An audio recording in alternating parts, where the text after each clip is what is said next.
so much, everyone, and welcome to the first ever Microsoft Dynamics Power Community event for FinOps. This is the first ever and the biggest event of the year where we are talking about a lot from the finance operations side. Without any further ado, I would like to hand over the stage to uh, none other than an MVP from New Zealand, Kasun. Kasun, over to you. Thank you, Faisal. Hope I'm audible and you guys hear me properly. Yes.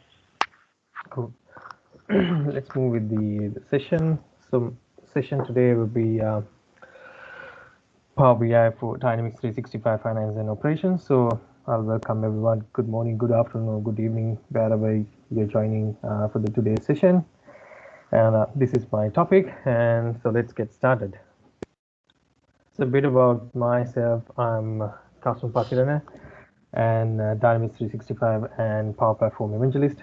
I work at DXC Technology as a consultant.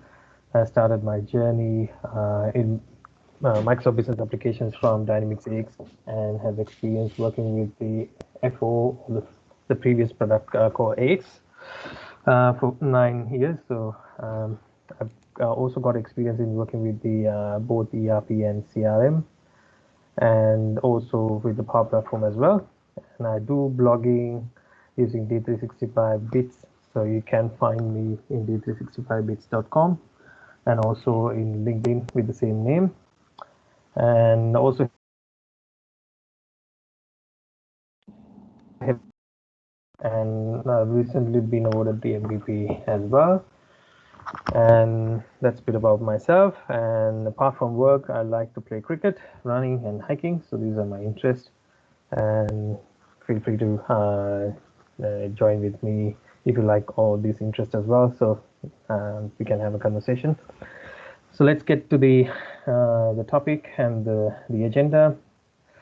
So the agenda, I will be covering analytics and reporting in D365 FinOps, Power BI configurations, and Power BI solutions available in the LCS, and how to get the entity.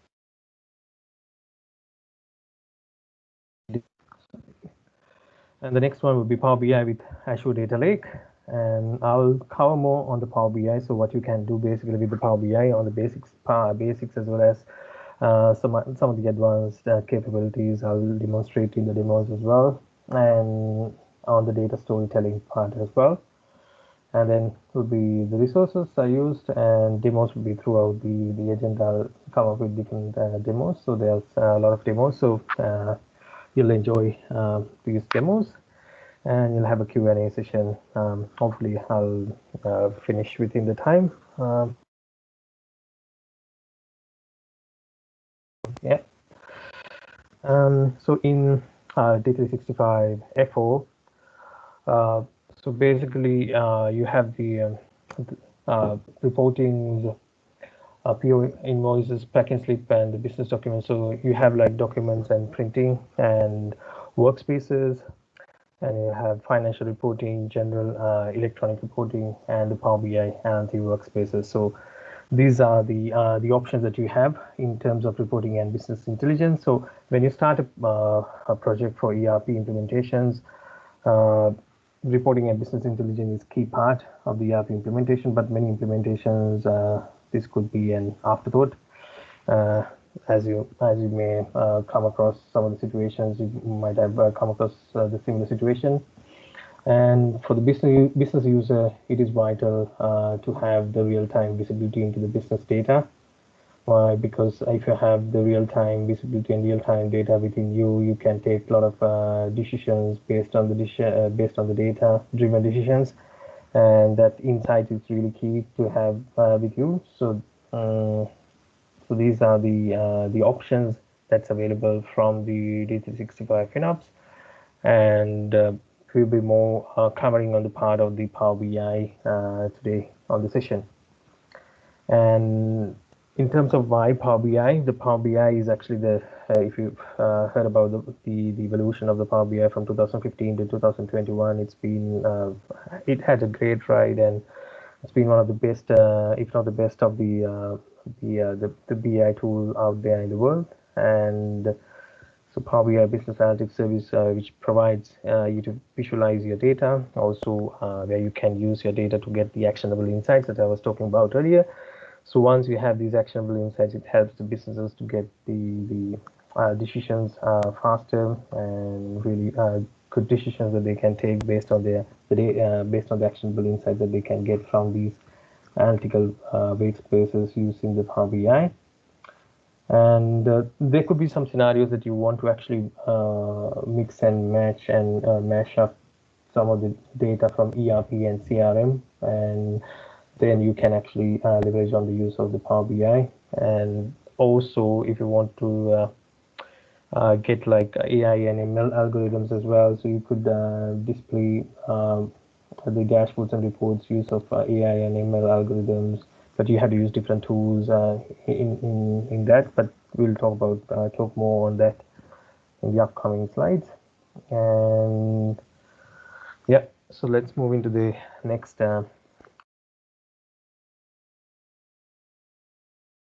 effective insights. So as we were talking about the Power BI, so the business intelligence with Microsoft Power BI, so it will give you the deriving actionable insights from the transactional as well as the observational data. And it creates a data culture where every employee can make decisions based on facts, but not on the opinions. Also, Power BI, as you can see in the image itself, Power BI is embedded directly into the user experience, enabling your organization to deliver insights to the right people based on their roles through analytical workspaces.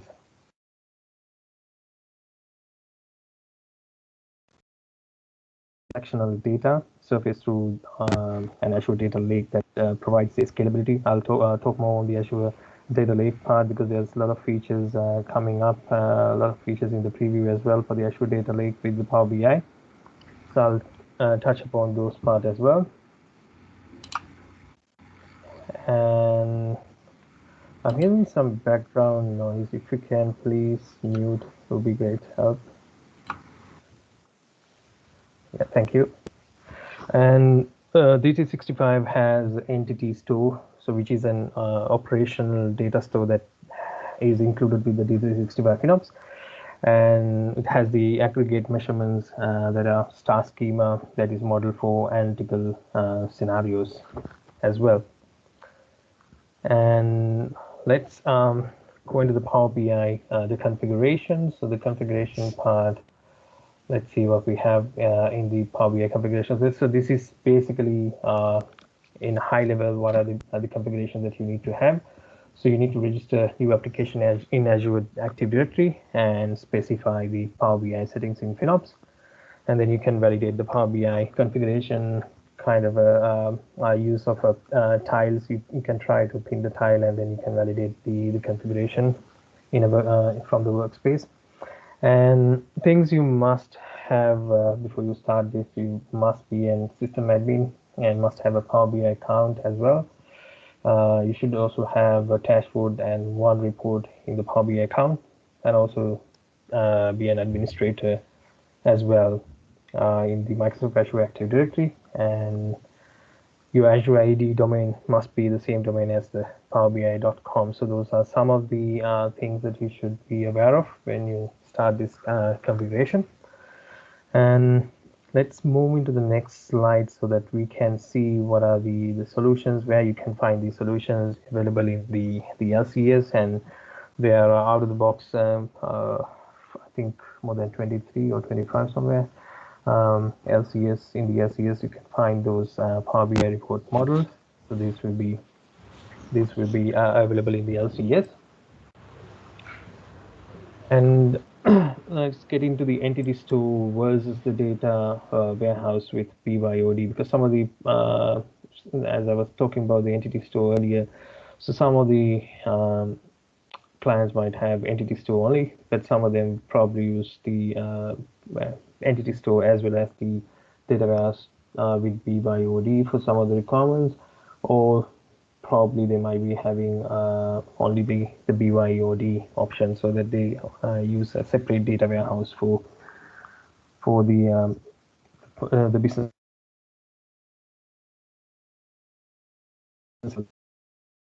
might be doing it because you might be using PowerBI.com or maybe a different BI tool, so that's why you're doing the BYOD, or maybe you are trying to do the mashup with some other data sources. So based on the requirement, you might be having both entity or the BYOD as per the current availability of the features. But I'll be talking about the Azure Data Lake, so that it's in the preview stage, but when it goes to GA, this will be a bit more changed in the future, so that instead of the entity store and the data warehouse, because entity store will be available in the Azure Data Lake. So I'll discuss more on that slide as well. So let's get into the next slides, the get entity store data. So how we get the entity store data to Power BI. So if you see, you have to find the AX.DW, the credentials from the LCS to connect to the entity store.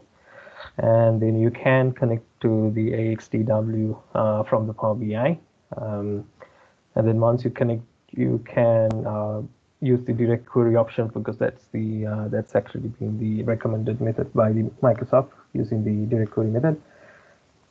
And also you could use the OData, but it's good for some small reports, but you need to be aware that this is not the recommended way, and it is the OData option is still there for about some because there are some limitations, as well as it's there because of the legacy solutions.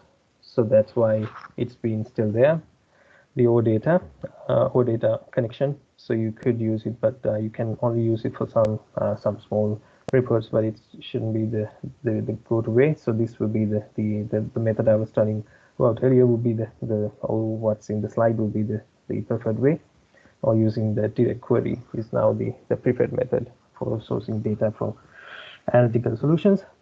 And once you're using direct query as well, you have to be aware that there are some limitations. So some of the decks might not be available with the direct query method, or some of the options might not be there. So you have to be aware of when you're using these the limitations that you have with that.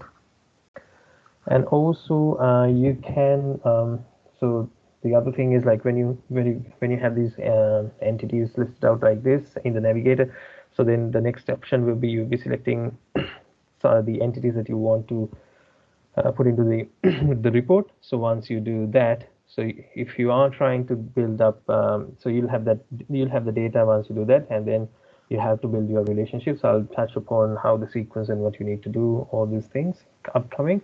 But what I want to highlight is, when you do that, you have to redo every time. So because whenever you are starting to do the same report, so as options you can save the beam files for the relationships. That would save time, and also you can have some governance as well.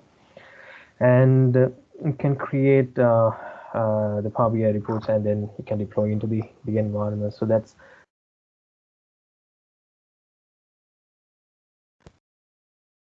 the next topic. That will be the Power BI with the Azure Data Lake.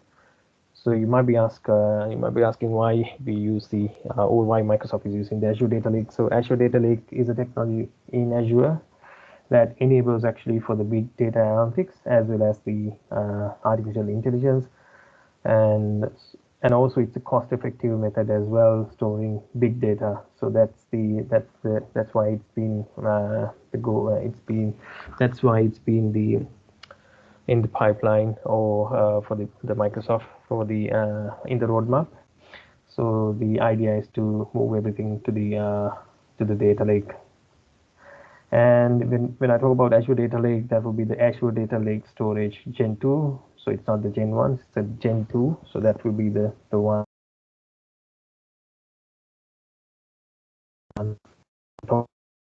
And also the data lake is, as I told, that it's a very good cloud storage method, that it's less expensive than the cloud storage, and also from the relational databases as well, because the method that they use is a bit different, and therefore large amounts of data can be stored in the cloud, right? This can be both business data as well as traditionally you can store the business system and the data warehouses as well. You could be having the devices or the device data, sensor data. So there could be signals from devices. So you can mix and match different data sources. So that's why it's going to be really good having the Azure Data Lake. So you have data coming from devices or sensors, as well as you have the data from the FinOps as well. So you up, as well as you could have legacy data. You could also have ERP and CRM data, and you probably can have some ERP data from another system, bringing it to the data lake. So you could have different variety of reports using that this method, right, in the future. But there are some of the features in the preview, so you could utilize it if you have sign up for the preview. Example like export to Azure Data Lake. This feature is actually copying the data from your FinOps as well as and bringing it to the Azure Data Lake Gen 2. And the system allows you to choose the tables and entities to include. And once you select the entities, then it'll be available from the data lake side. Then actually the system will be keeping a track on the selected data, but there might be some delays sometimes when you do that. And yeah, but that you need to be aware of. There might be some delays for a few minutes between the data changes from the FinOps instance and the time when you when the data is available in your data lake. So when you're following the export to Azure Data Lake, and currently, as I told, this is in a preview. Also that you need to be aware that this export to Azure Data Lake feature is not available in the tier 1 environments. So you will need a higher cloud-based tier 2 environment. And next up is the entity store data in Azure Data Lake. So that also called full push and trickle feed.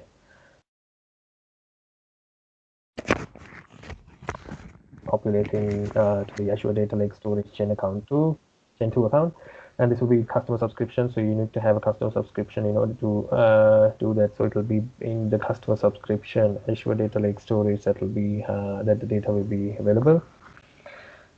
And the data will not be available in relational entity store database. And then after that, once the data is available, you can use Power BI or Azure tools, and then you can do that kind of transformations, and you can report using AI, ML. You can do various kind of things using the data once it's available there. And so once this feature has been enabled, the aggregate measurements are staged in the Azure Data Lake in the CDM folder or Common Data Model folder. So that's what's going to happen. So that's in brief some of the stuff with the Azure Data Lake. Some of them are in the preview, so there will be a lot coming up, and there's a roadmap which Microsoft has given on the Azure Data Lake. There's a good video we can follow in the Business Application Summit. That there was one video which covers on the Azure Data Lake part on the changes that Microsoft is planning to have. So that's going to be really good. New features will be coming up with that. So let's go into one of the demos that we have. So this will be I have 2 videos here, but then next one will be with the real one. I'll have a Power BI dashboards, and I'll show you how to do and what are the key things and all those things I'll be covering after these 2 videos, and then I have some slides. So let's tune into that. So in this video, it'll show how to access the workspaces, and in this, the customer credit management and CFO view. And it's been embedded. If you see, it's been embedded into the FinOps as well. And this is the customer credit and collection. So you see that, and you have also got the capability now that you can edit if you have the rights. You can edit these out-of-the-box reports within the 365 FinOps. So that's a good thing. So if you have like, if you want to quickly create a new report using the entities that's available and you will customize it, you could do that from the FinOps itself, rather than you have to go back and change from the Power BI and then redeploying it. You could change it from the inside the report itself in the FinOps. So this is the CFO overview. So that's basically giving you an understanding on how it's been embedded and what are the kind of an example that can give on the embedded reports within the FinOps. So that's the CFO overview and the credit and management workspaces, customer credit and management. So let's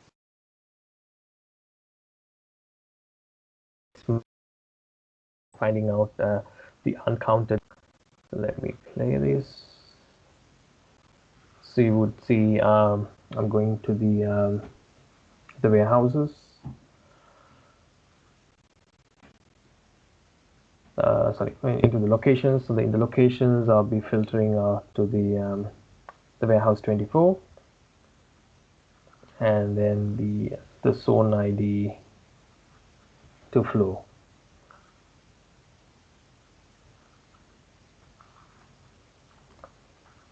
So now you can see there are 12 records, and you can see the last cycle count. So if there has been a cycle count, that date will be there, but if there's no date, that means the last cycle count has not happened. So in this report, you can find out how many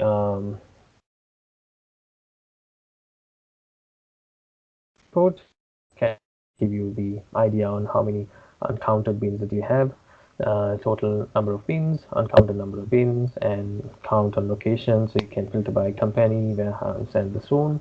So this is a quick example on what you can do with like some customized Power BI reports, right? So let's move talk about more on the Power BI. And so the Power BI actually provides a self-service BI to the end user, and there are a lot of components on that. So let's discuss more on the components that we have from the Power BI side. So you have the Power BI desktop. So that's where you design the report itself.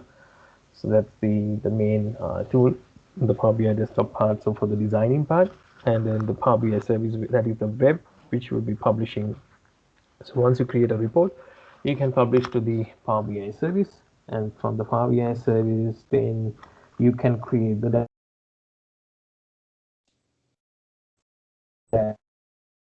also create apps as well from the Power BI service itself. So once you do that, you can see that you can create separate apps, and then you can give the rights to the users on the apps itself. And you also have the Power BI report builder. So that will be that's for the creating paginated reports to share in the Power BI service. And then you'll have Power BI report server. So this is for the on-premises report server, where you can publish your Power BI reports after creating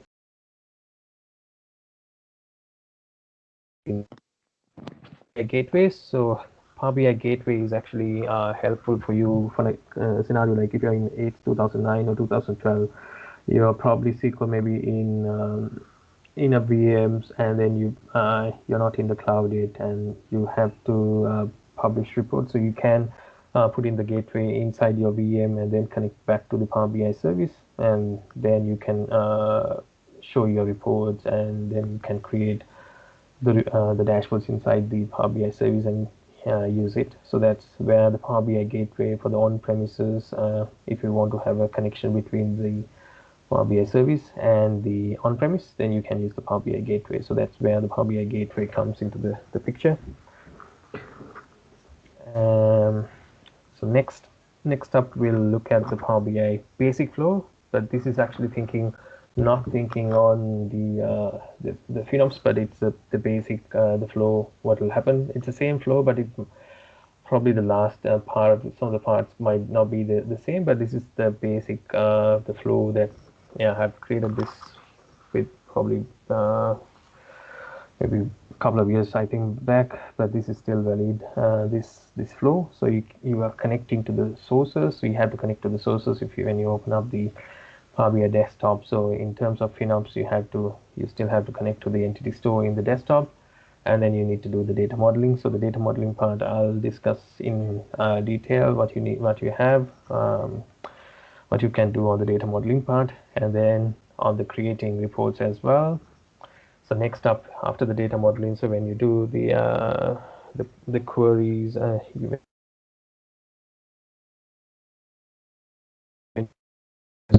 DAX and using M, so you could do different kind of data transformations. And then once you are ready with the data modeling part, you have to also build up your relationships as well. And then you can create your reports. Once you have done the data modeling part, you can do the creating reports. And once you create the reports, you can publish it. So that's publish is actually publishing to the web. So once you publish to the web, then you can create the dashboards, because you can't create the dashboards inside the desktop app. So you have to create the dashboards inside the Power BI service. So once you create the dashboards, you could share it. So the sharing, you can create an app and share it, or you could maybe in the way of the Power in the FinOps, probably you have to deploy it back to the you have the report, so and then you can deploy it back to the FinOps, and then the users will be it will be shared to the roles that will be specified. So based on the roles, based on the workspaces that they use, then this will be available for them, and then the users can be it will be shared to the users, and users can access, and they can take the advantage or take the utilization from of the report. Okay, let's go into the data. So when you do get connect to the data, what happens? That data will be connected. So let's say I can selected maybe two entities, or in this case, I think I've selected locations. So if you connected to the locations, so you get that data. But in this instance, you have to be mindful that I'm on this one, so that you see the data. But if you have used the other method, direct query, you wouldn't see it, because it's not an import method. And so if you use the O data, you could see that data. So that's why you see the data here. And next up is the relationships. So the relationships will be a fact table and the dimensions. So you have fact tables and dimensions. So if you see the relationships, so this is the relationships. So the first icon here is the report, and then the second one is the data, which I talked about earlier, and then the third is the relationships. We had to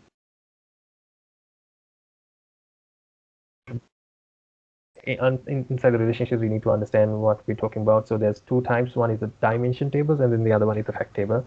So the dimension table, where you keep the business entities, like this could be like people, places, products, and concepts. So in this case, it's a product and subcategory.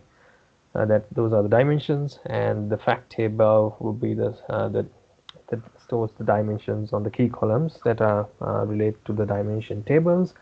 And this case, the fact table will be the on-hand table, right?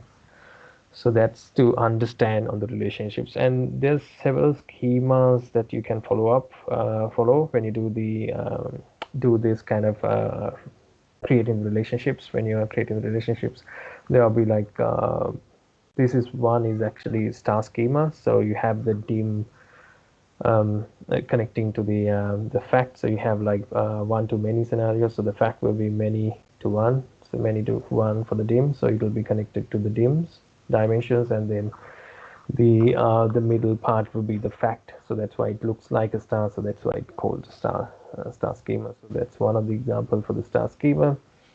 And the next one is the snowflake. The snowflake will have another branch going inside, and So I'm not going to go into the deep on the schema, but you can understand there's two star schema and the snowflake schema when you're designing, so that will be good for you, good for the understanding. And let me move on to the next part. So you can leverage on the DAX and M as well. So the DAX is actually the data analysis expression. So DAX is a functional language, and it uses to create the calculated columns, measures, and time intelligence. So in terms of time and intelligence, you have the date. When you create a report, there's a date table behind the Power BI inside, but you can't see it. But if you use a tabular editor, you could see it.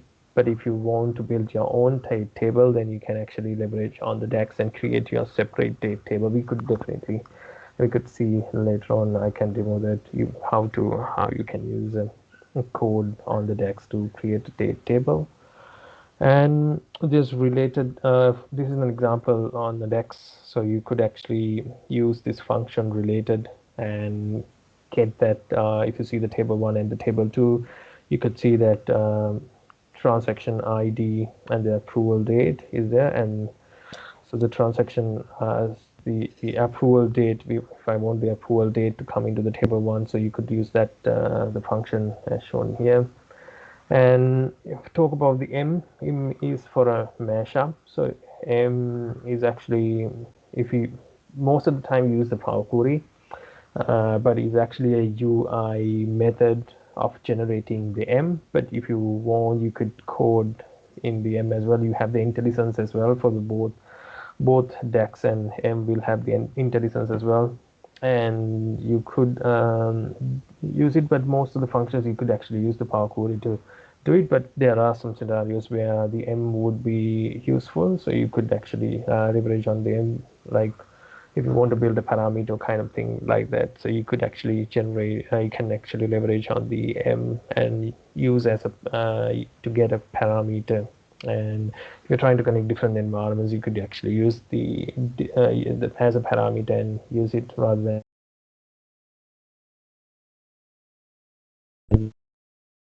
I can give. And it's also used for the data transformations. And this is one example, simple example on M code here.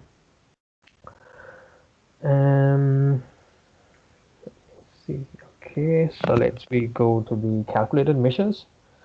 So you can also use the DAX. I was telling about the calculated measures inside when I was talking about the DAX. So you could actually create calculated measures using DAX. So that's the other part that you can do. So the calculated measures always change in response to the interaction with the report, and you can use for new quick measures. For an example, like the new measure. If you click a new measure, then the measure will be created here, and then you'll have that you can use this text like count rows date.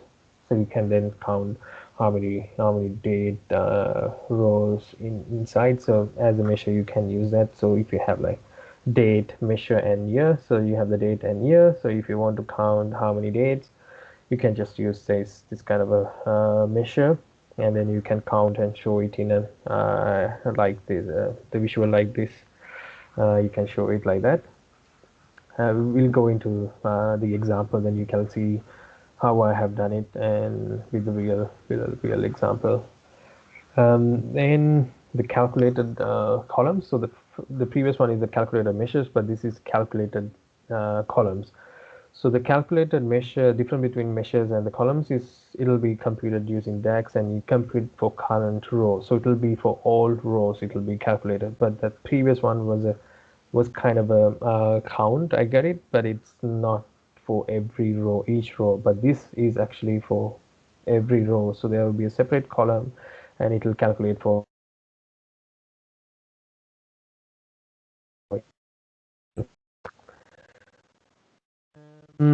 Okay, so this is an example on the report. So once you have all the relationships, and when you have the date, so let's start from the beginning. So when you connect to the data store, and then you have the data. So once you have the data, what you do is you could build the relationships, and then you can look at the measures and use the Power Query or use of DAX, and then you can do the modeling part. And once you're satisfied with your data model, and then you can go and build your report, right? So this is kind of example on a report. So we'll look into the actual report and see later on. So this will be the one which we'll be seeing later in the demo. So that's kind of the sequence. So you can get a good understanding on what you need to do in terms of how to build a report, and then also you would need to know on the standard and custom visualizations as well. So there's standard visualizations pre-packaged which comes out of the box, so that's what's been showing in the left side. And then you have custom visualizations which you can get from the store, but you're not I mean, when you get not limited to the set of visuals that you get from the pre-packaged, because there are some visuals that you can add in. Some of them are from Microsoft, some of them are not from Microsoft, so you can look at the visuals that you want to have, so you can add that visual. So we'll have one example on that. The recent visual that we have put it up, so I'll show up in the demo on that. So in terms of the visuals, you can have custom visuals as well, and that are created by the developers using the custom visuals SDK. So that can be done as well, and you can use whatever in the store. If you are not satisfied, you can go and customize it. You can ask for the help for the developers to customize it, and then you can use that. Right. So these are the standard and custom visualizations that you can have inside the report, right? And this is a good guide. I like this one. So this gives you a good understanding on where you use different visuals. So for the filter, what kind of visuals that you can use for the filtration, and if you're comparing what are the visuals that you can use to compare. And yeah, there are the ranking, spatial, there's a lot here, so you can have a look. And I have that link in my resources, so you can later on have a look at this. So if you are interested on this, and this is a real good visual reference that I like, quite like this one. Okay, let's move into the demo part. So let's move into the demo. So if you see this, so this is the report that we're talking about, and we have the current market sales and price analysis for available on hand quantity, right? And let's look at how we have done that. And if you see from the high level, I'll explain what's inside here. So from the high level, it's actually you have the items here, item numbers, and you have the available on hand quantity, right? So what we have done here is, like, you have the purchase price and the sales price here. So what it'll look at is, like, it'll give you the total market purchase value and total market sales value, right? So it'll actually get the value by multiplying the purchase price into the on-hand quantity. So it'll multiply the on-hand quantity, available on-hand quantity, by the purchase price, and it'll give you the total market purchase value of the available on-hand quantity at the moment. And then it'll also look at the total market sales value as well. So the total market sales value, it'll multiply the sales price into the available on-hand quantity, and it'll get the total market sales value, and then it'll give you the market sales price ratio. So how I come up with the market sales price ratio is actually the division of the total market sales value divided by the total market purchase price, right? So if I divide this by this, I'll get the 2.09, and it gives me a good indication. By the way, this is not the live kind of a example, but this is kind of a hypothetical scenario. But this could be useful for some scenarios. So you might leverage on this kind of a example. But the idea here is to explain the concepts. But you could definitely use some similar report, which could be useful. But in this would be the idea would be like you have the current market, so you can look at the current market if I want to sell, and all the stocks that I have, and what will be the ratio of earning for me based on the cost that I have incurred already to getting back to my store, right? So that will be one thing, and then you can compare, and then you this kind of the two items. You want to select multiple items, you could select multiple items, or you can select the you can unselect everything, and then you can select whatever you want to select here. So basically, I was talking about the measure. So I generally like to use kind of a measure table separately so that it's easy to find out all the measures. So how I do that, it's also a DAX. You generate a separate table. So this separate table generated here, and then inside the table I've actually hidden that field, so that's why you can't see that. And then you have the market sales price ratio, and then you have the total market purchase price, total market purchase value. That's actually market purchase value, the sum of the market purchase value. So the sum of the market purchase value is actually, let's see, it's actually coming from the release. Yeah.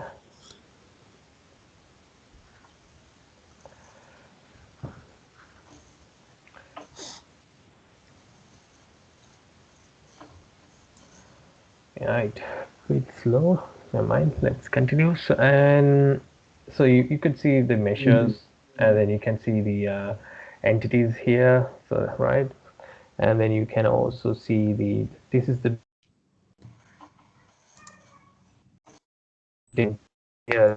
here, and then you can have the relationships. You can look at the relationships here. I think the Power BI is taking a bit more time.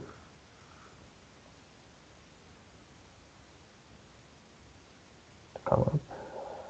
Yeah, it's okay. Okay. Right. So that's the data part here. Okay, so that's the data part here, and if I go into the relationship, that will be the relationship. So this is an example for a star schema relationship. That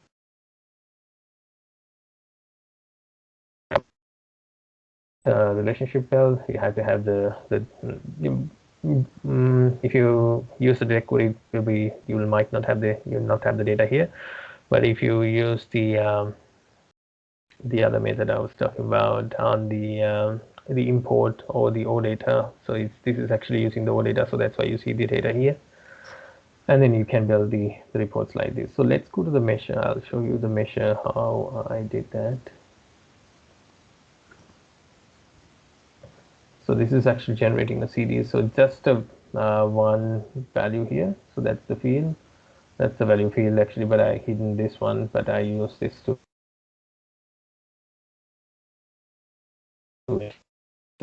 That's easy for you to identify and open up and then see all the measures at once. So that's actually, I prefer to do that way. And you can also look at the let's see the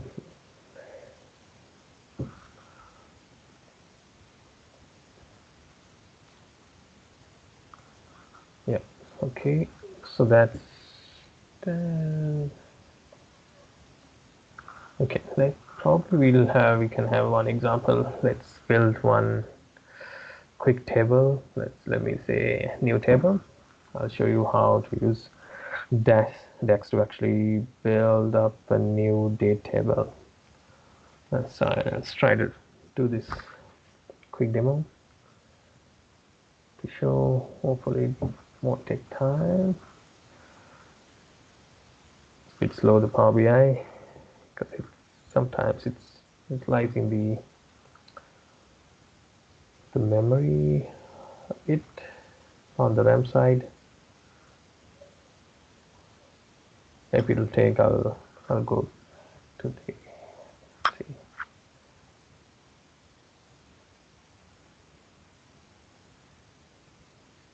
Yeah, still not refreshing. Never mind. I'll go back to the go back to here, so you can see. So this is actually the Power BI service, and when you publish it, you have the report available here. So this is actually the app. If you want to access, I'll show you the workspaces. So this is the workspaces.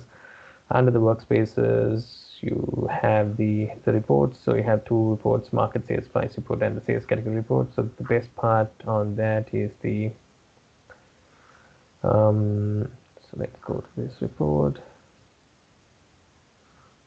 Actually, it has that navigation part as well on the left side. So if you click through, it'll go to the different report, right? So that is the best part for me. Go back here and show you. Let's refresh this.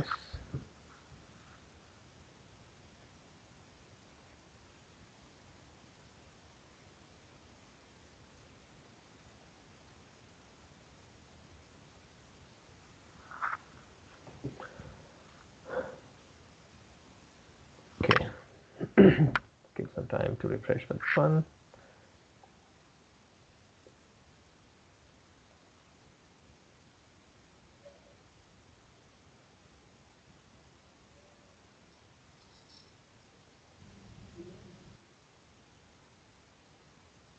Okay, so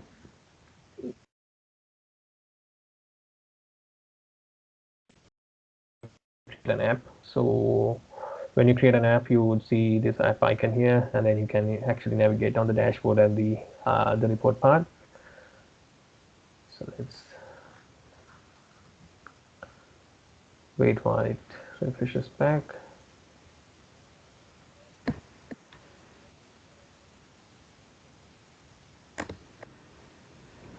Yeah, so this is the report that we were talking about earlier, and then let's get into the sales category report so that I can show you some new feature, new visual. Kevin. So if you click in the sales category, so it goes to the sales category, so that's the best. So that the UI, you can create the reports like this, and you can have that bookmark. You can use the bookmark actually to do this. So if you look at this is actually using the small multiples, the new visual which came in recently.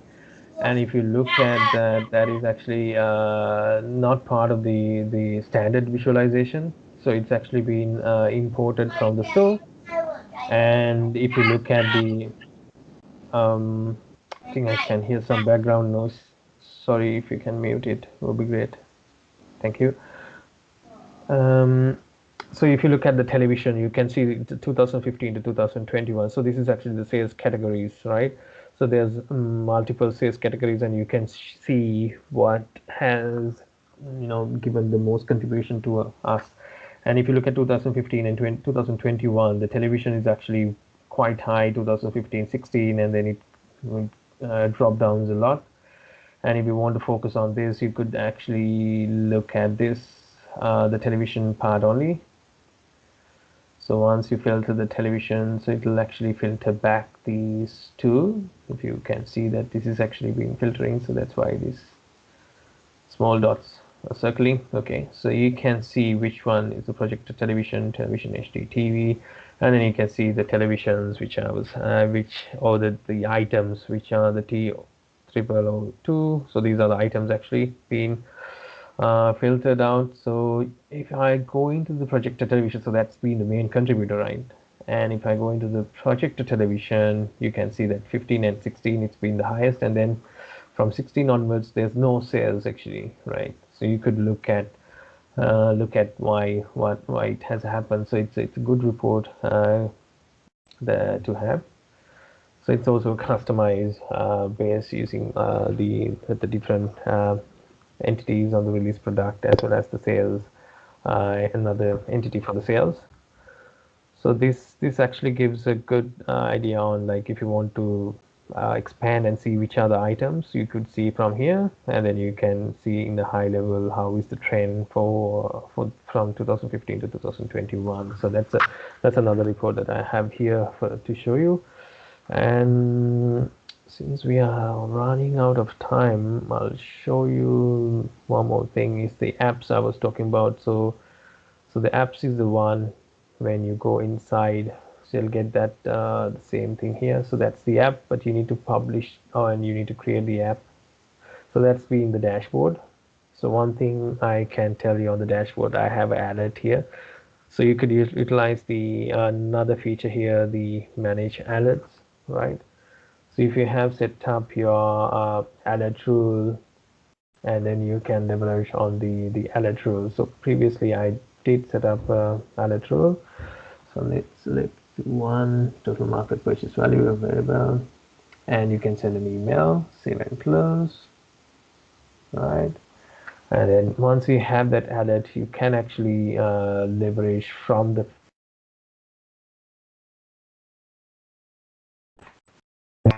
can use that power, but that's also a preview feature. So you can leverage on that alert, and you can take that alert for total market purchase value, and you can send it to whom you want to. So in that case, it was over 1 billion. Then I had that alert, and then the alert is triggered, and alert will be sent.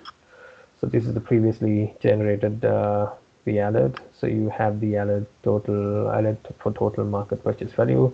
It is actually above the 1 billion mark, and it's true, and then it sends this.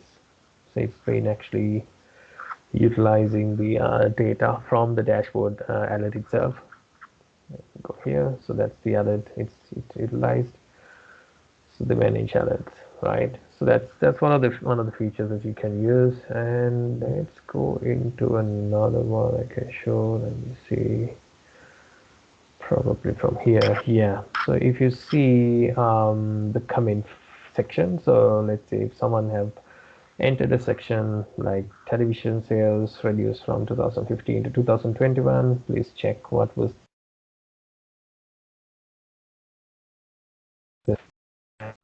me the highlighted part. So how you can do is like if you want to highlight one of the visuals, you can actually do the spotlight, and once you do the spotlight, then you can actually go and click on the chat in Teams, and you can click and copy that link, and you can paste it here. So when the other user, but I'm using the same one, but if you have another user, I haven't logged with another account, so otherwise I could have shown it. So if once they click on this, they'll actually go to the same report with the highlighted as well, so they can look at that. So there's a really nice set of features that comes with the Power BI, which can enhance your experience, the user experience, and they would definitely love that. And you can utilize all those the features as well.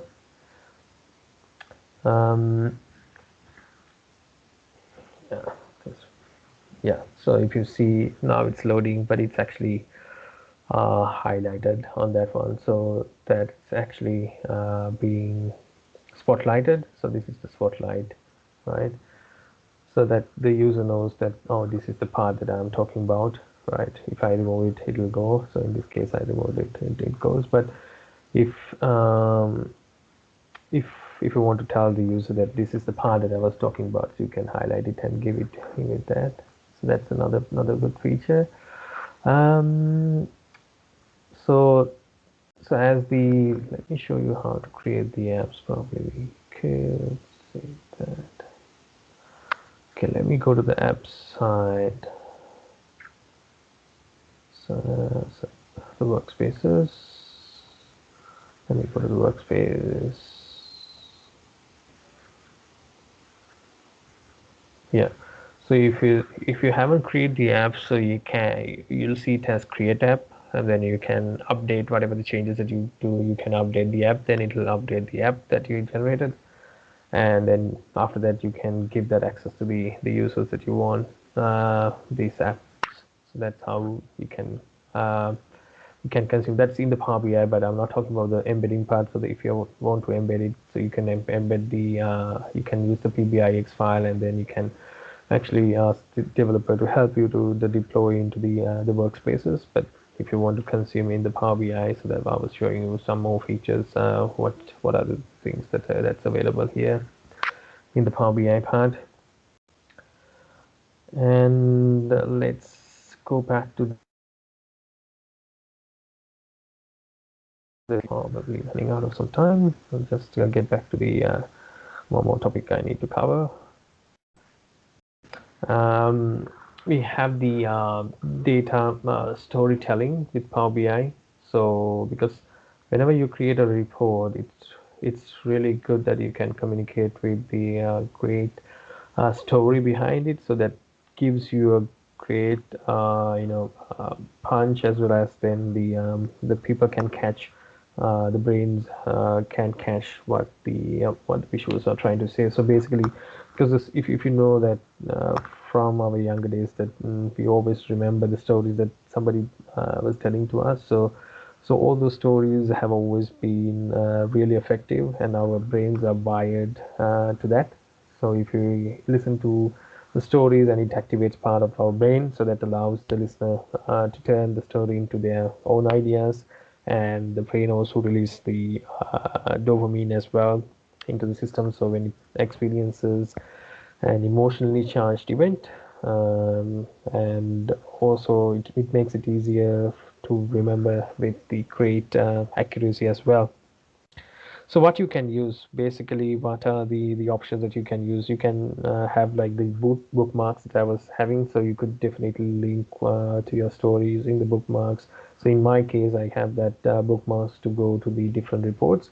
But you could actually build inside the one report. You could hide some visuals, and you can enable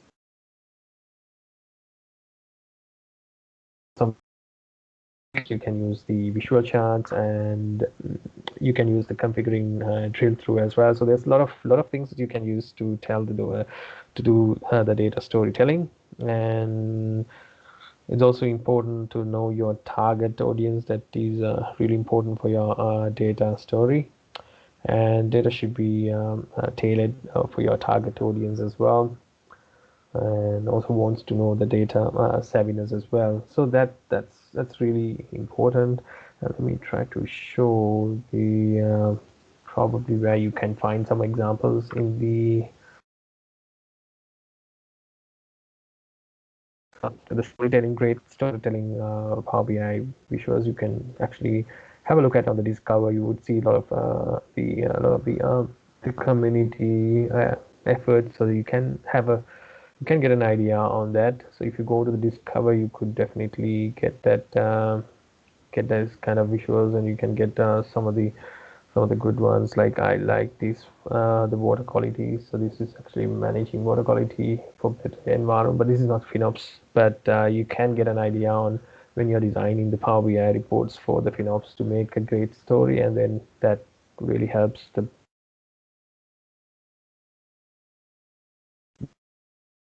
picture into their mind on what the data is trying to tell in terms of the business perspective. So there are a lot that you can look. I'll share on my resources some of them. So I think I'm running out of time as well. Let me So you are in last 2 minutes, yeah, Kasun. yeah, I have the last 2 minutes. So So let me. if you want to take some questions, someone has raised Yeah, his hand or cool. I can take some questions, and this is the resources. So meanwhile, we have the resources. I can take up the questions. Yeah. perfect. Thank you.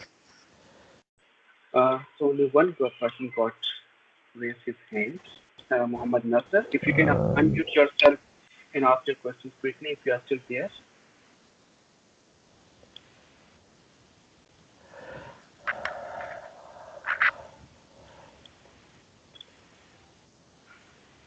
All right. I think that person has already given up. Uh,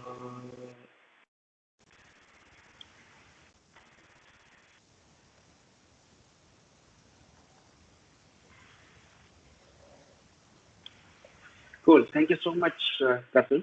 It was really great and insightful presentation, and thank you so much again for your valuable time for the community.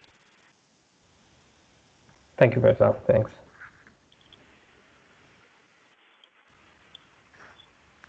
Okay, so next speaker we got Rashid and myself, Faisal Farid, and we are going to talk about integration patterns and frameworks from the Microsoft Dynamics Finance and Operations point of view.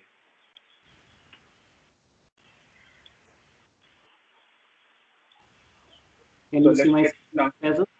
Faisal? Yes, I can see your screen, Rashid. Can you hear me clearly? I can hear you clearly. That's Good. good. Yep.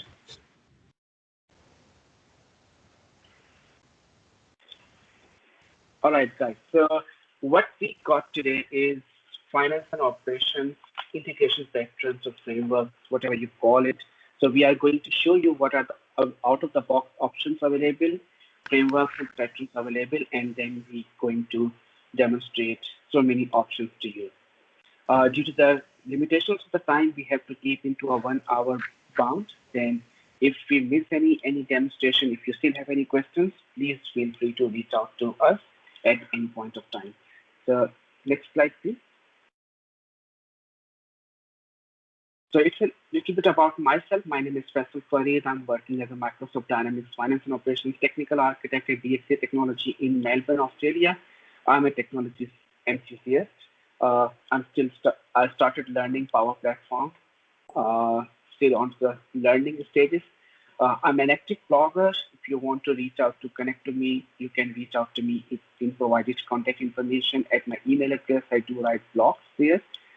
Uh, I'm an active and professional speaker, and I'm also a Power Community ambassador.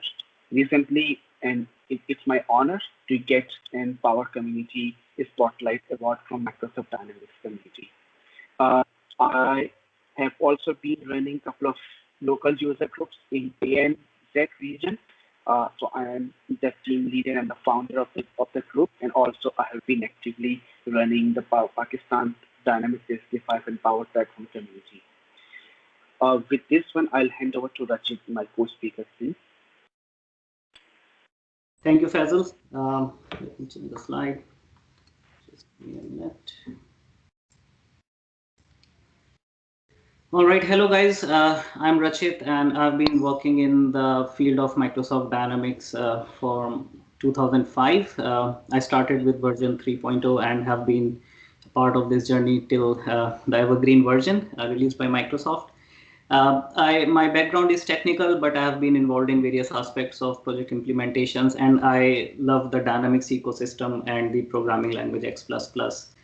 Apart from my work at Infosys, I also volunteer in the ANZ D365 FinOps team, which is founded by Faisal as a volunteer to help spread the knowledge and give a platform to the people of this community to share knowledge.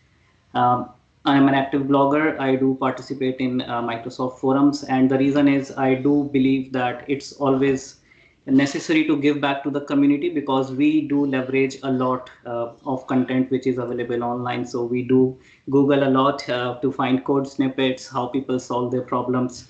Even by reading question and answers on forums, we learn new things. So I try to contribute whatever I can from my side, and I would encourage everyone to do the same. Don't think that what you are sharing is a simple thing or a tricky thing. It can be a simple thing which you share, but it adds a lot of value to someone who doesn't know it. Uh, I would like to say thanks to our sponsors, Microsoft, Docs 42, Pact, and Solgari for organizing this event and giving us this opportunity. And thanks everyone for attending. As a part of this session, what we are going to cover is we'll touch base with all the integration capabilities available in finance and operations platform, as well as in the surrounding Dynamics 365 and Azure ecosystem. So as you can see, we have a wide range of topics to cover within an hour. So we will probably leave blanks on few areas. We might not go very deep in every type of pattern and demo, but if you have any questions, you can always reach out to us later on and we'll try to answer that. So we will start with capabilities within finance and operations. We'll do a demo of OData and data management package API capabilities. We'll talk about business events and Azure integration layer, what components are available there. Then Faisal will talk about the Power Platform and connectivity between finance and operations and Dataverse and do his demo. We'll talk about some data warehousing integration options, and then we will summarize. So that's the journey looking like for next 1 hour. So let's keep going. Yeah. So struggling with my PPT. Just give me a minute. Yeah. All right. So during this demo, we might use some acronyms. So if you hear me saying FinOps or FNO, we are basically referring to Dynamics 365 Finance and Operations. Dataverse, popularly also known as CDS in the past. So you might see CDS on few slides, so pardon us for that. But yeah, it's the same thing. Dynamics 365 for sales or customer engagement or CRM. So if you hear this word, we are referring to this app. DI will be for data integrator. DW will be for dual write. BYOD or BYOL, it's like bring your own lake. And ADLS is Azure Data Lake. So we'll use these acronyms as we go forward. So just to set the context there. Okay. So first we'll talk about what are the integration patterns within finance and operations platform. So what you see on the screen are, these are the patterns which come as a part of finance and operations platform. So this, and when we talk about these patterns and in reference to integration, so we can classify them into synchronous and asynchronous pattern. So synchronous pattern is where you call a web API and the activity which needs to happen based on that input happens at that time, and the response is that something has been done. Asynchronous is where you get the response and the system which has received the response may then work on that input afterwards, and then the caller system can check the status later on. So consider this as like asynchronous is like posting a letter in the post office where you just go and take your tracking number and let the post office do its stuff. Synchronous could be something like withdrawing money from ATM, withdraw the card, insert the card and withdraw the money. So when it comes to synchronous patterns, there are two options. One is OData APIs, which are RESTful in nature and which are built on top of data management platform. Use a highlighter.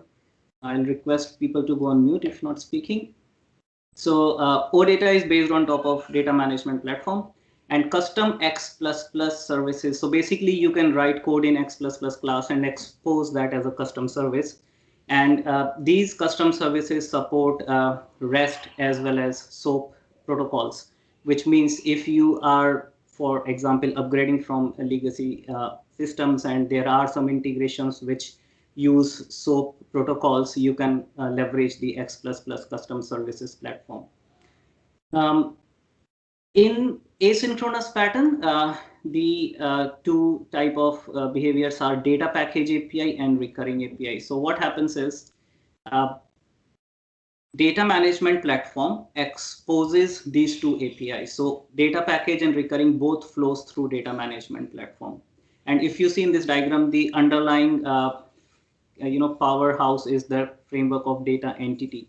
So data entity is a business view of your tables which reside inside Dynamics. So your customer address may get stored in 5 or 8 different tables, but if you have to expose it to the outside world, then data entity is the way to expose. And this is a flat business view, which is also updatable. So if you see here, data entities are exposed as OData RESTful APIs, and data entities are also exposed via data management platform using data package API and recurring APIs. And these are used for high volume file-based scenarios.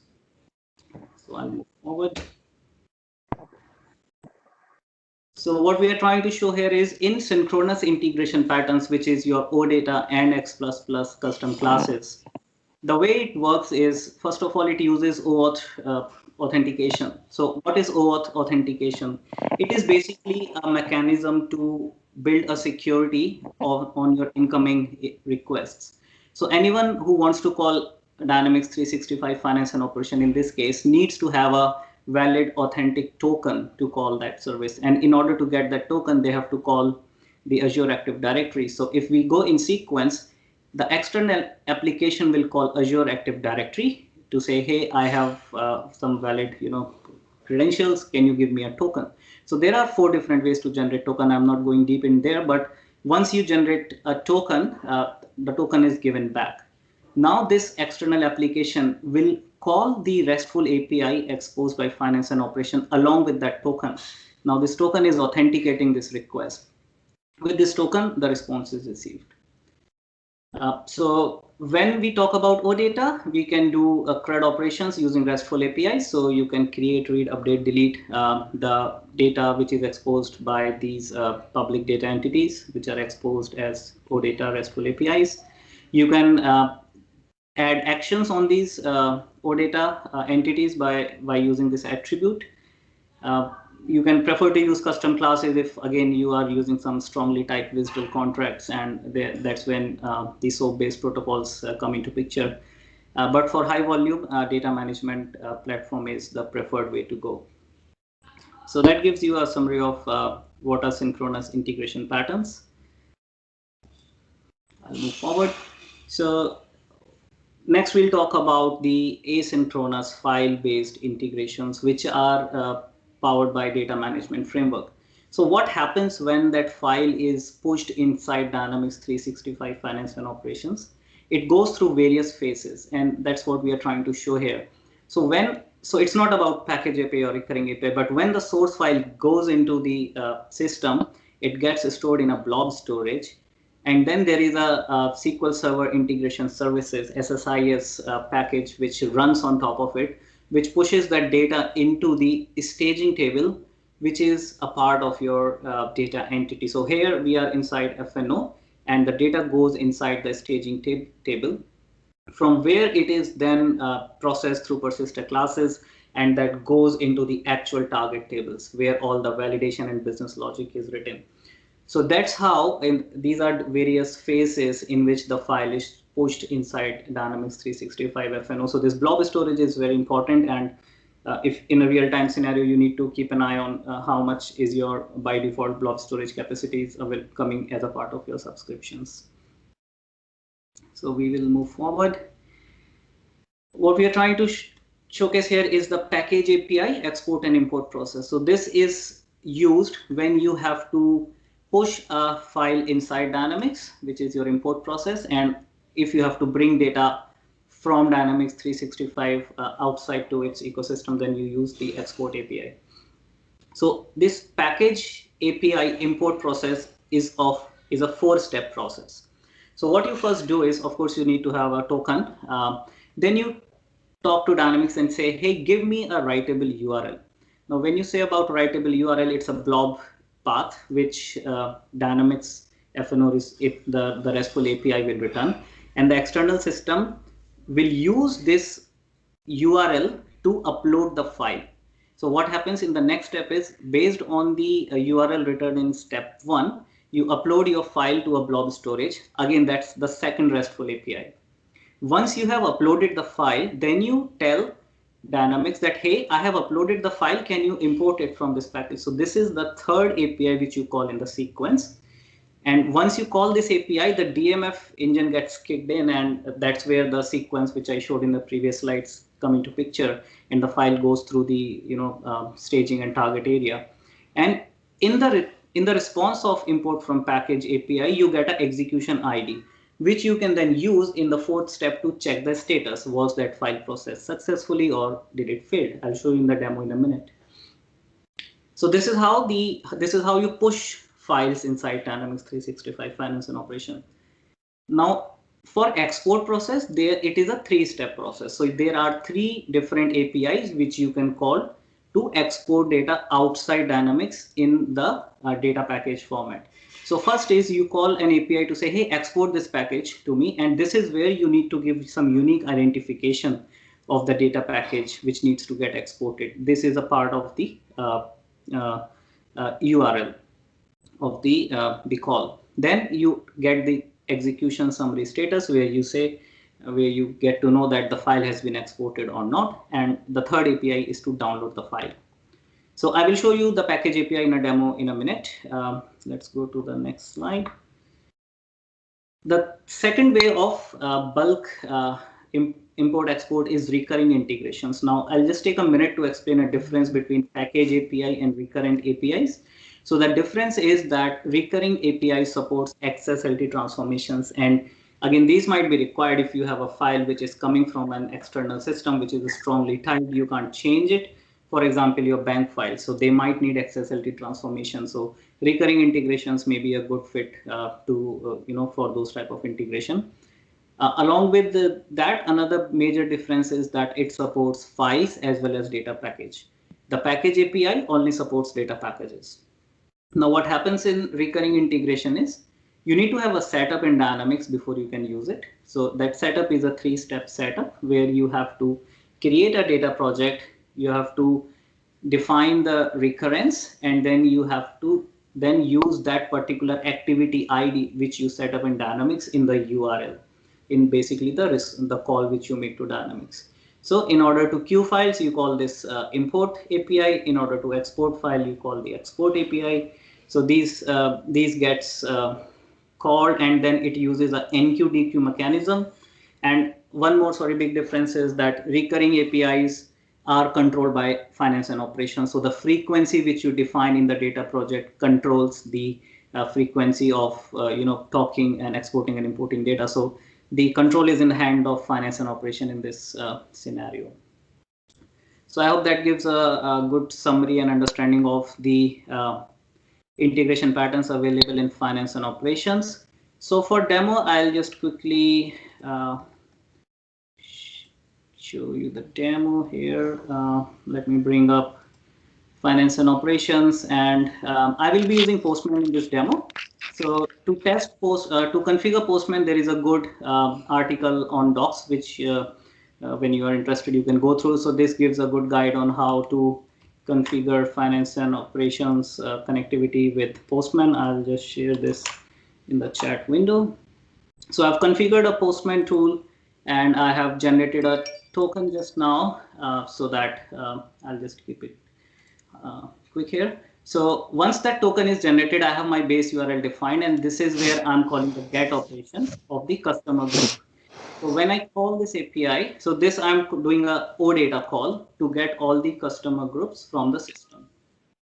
So here you see that I have done a call, it has my header, and in the authorizations, I have got my token here, which is the first step which I just did.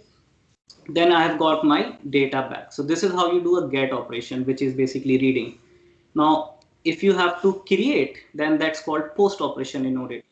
So what I'll do is I'll just show you in my current system, I have these 3 customer groups at the moment. What I'll do is I'll create a customer group CGFO01 FinOps just for the sake of this. So it just returned me a payload. And now so this is basically saying success created.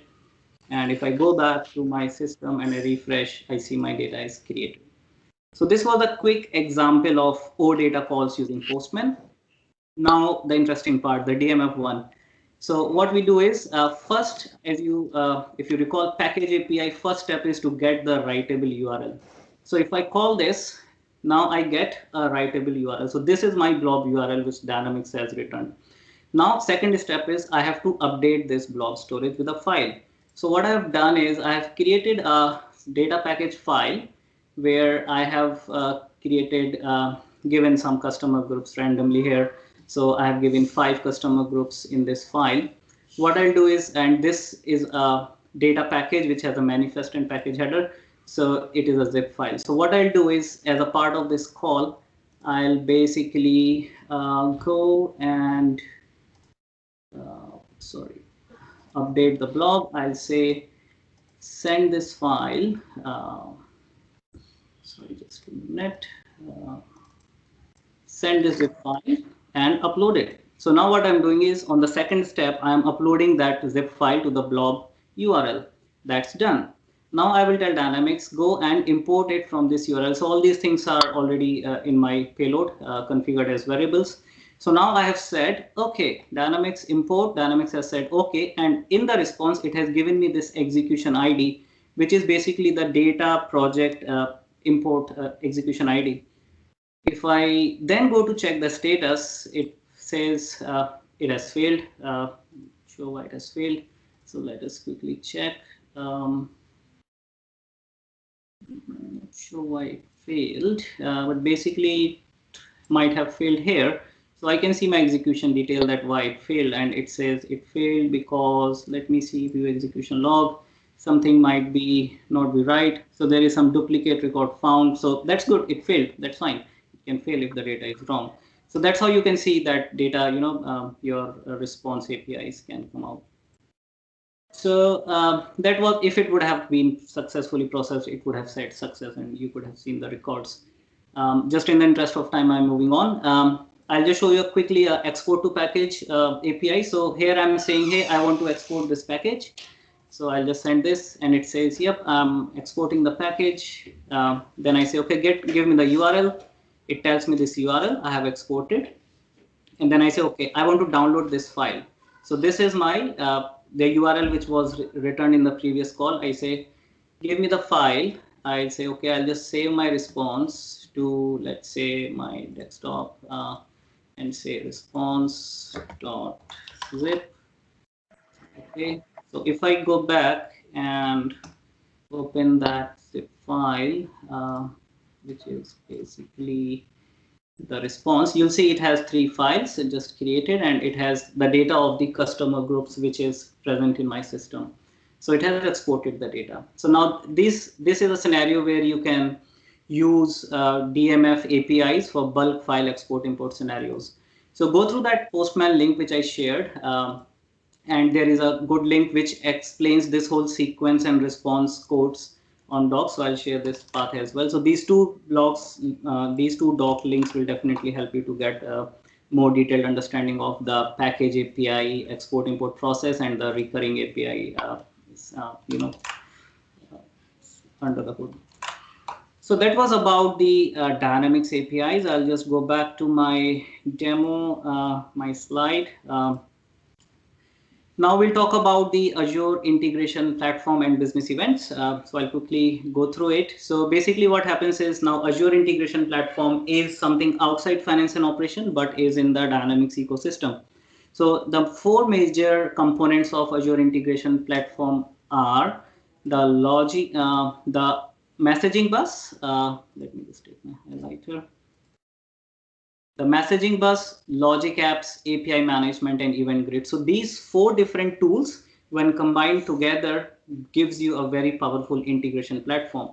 So they all have their own purposes. They are not working as a replacement to each other, but we have to use wisely and identify which platform you want to use. So we have just mentioned here their benefits, but just in the interest of time, I'm moving on. The reason I talked about it is because there is a framework within finance and operation, which is called business events framework, which actually enables out of the box communication with these Azure integration platform. So what happens is business event is a notification mechanism, guys. So don't confuse it with an integration pattern. So business event is a notification mechanism which tells outside system that something has happened in Dynamics, and based on that, they can take an action. And out of the box, there are various endpoints which are part of Azure integration platform, which can be configured. So this is where the connection between FNO and Azure integration platform starts building up. So you can send out your business event notification to an event grid.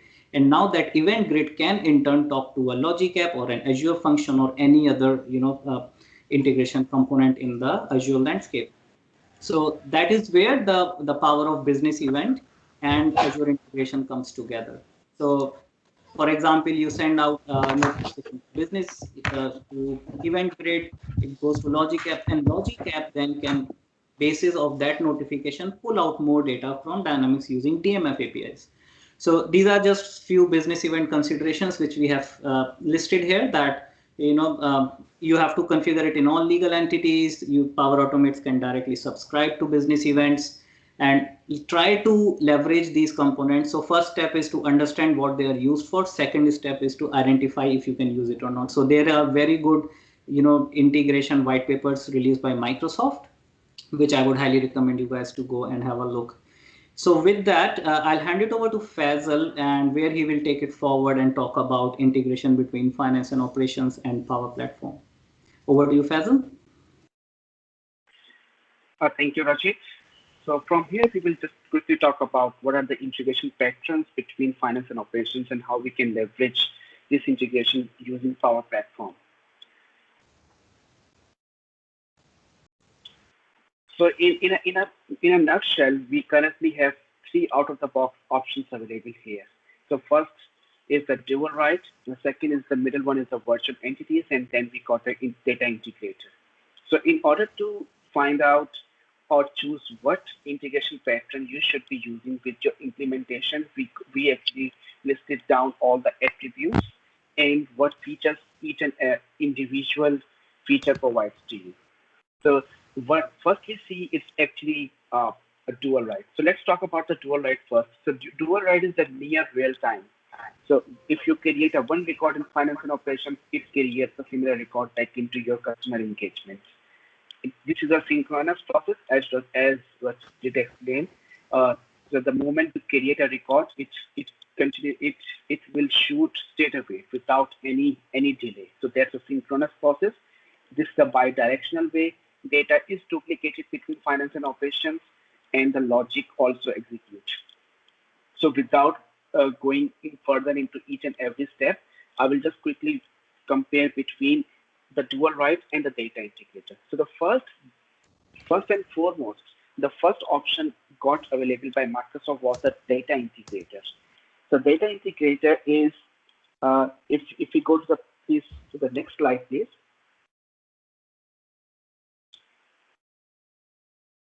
So data integrator, what data integrator is? So we have finance and operations onto your right-hand side here, and we have customer engagement on our left side here. We have different apps within customer engagement. We can call it field services, we can call it sales, we can call it project operations now. These are the different apps. And if you can see the database sign here, this is the data verse. So it's used to be called CDS or Common Data Versus the Common Data Services. And this is the main database underlined for each and every app for customer engagements. And this is the same database for Power Platform too. What has happened from the right-hand side from finance and operations, we also got different apps from finance and operations.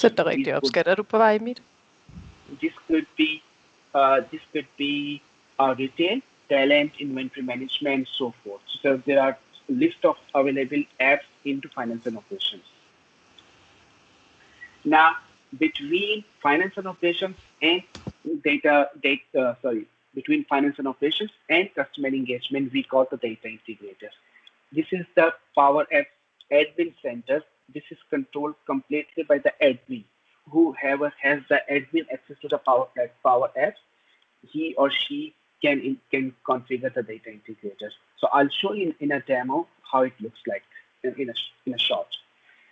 So then we move to the next slide. It's about the overview about the data integrators.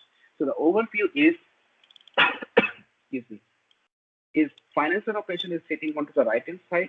It has its own data. CE or CDS, which we call Dataverse here, has its own database here. Both CE and Power Platform, again, using the same database, which is the Dataverse. We integrate both together using the data integrator. In order to configure data integrator here, we have to install a few solutions on each side. So first solution we have to install onto the CE side, which is a prospect to cash solution. It's available onto Microsoft App Store. You can easily download and you can get it directly within your environment in Power Platform. What you will get different templates, connections, or connection sets. These are the different processes you have to do in order to do the data integrators. Again, this is the admin process. It requires a lot of effort. But data integrator is really, really good with a high volume of data. Let's say if you have hundreds of thousands of records, maybe 10,000 of records sitting into your finance and operations. You want to sync this data from finance and operations to CDS. Data integrator is your core option. And likewise, if you want to copy data from CDS to finance and operations, and if you have a huge volume of data, you can choose data integrator. You should be choosing the data integrator because that is a asynchronous process, that is a batch process. You can schedule it overnight. So that is your call there. And next process, we will dig into the dual write. What's dual write here is, as you can see onto the middle diagram here, this is the same diagram which I use for the data integrator. So let's stick with the same process what we had for the data integrator. We got the data verse onto our left-hand side with lot of apps from customer engagement and Dynamics 365. And onto the right-hand side, we have another app, finance and operations. Data integrator is still there. So what would happen now? We introduced a dual write.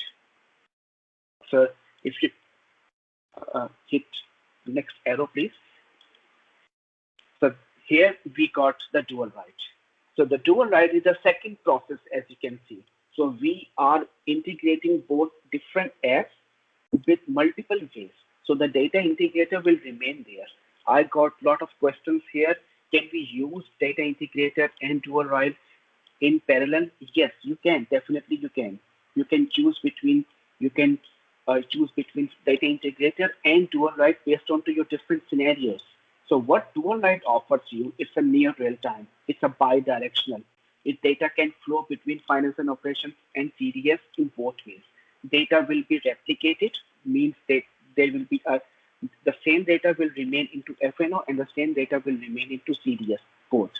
You can sync your master data, reference data, and business documents. And the whole benefit of having the dual write is FNO data will be natively available into CDS or Dataverse. And any CRUD operations, create, read, delete, or update operations you perform in any side of the application, it will update data both sides or vice versa. Then on to the next slide, what we got here is another new feature is the virtual entities. This is really a powerful feature. Virtual entity is not a new concept. Virtual entities was introduced in customer engagement or back in 2017. But what Microsoft has gone beyond our imaginations is quite amazing. Virtual entities now provides you all CRUD operations now. So what you have to do, virtual entities is the concept of Dataverse or the customer engagement itself. It's not the concept of finance and operations at all. You can connect any data source with virtual entities in Power Platform. And one of the data source is now finance and operations. So this is another step closer to the Power Platform where we can get our data easily, seamlessly into Power Platform. So now I'm quickly going to jump to demonstrate what we have discussed here.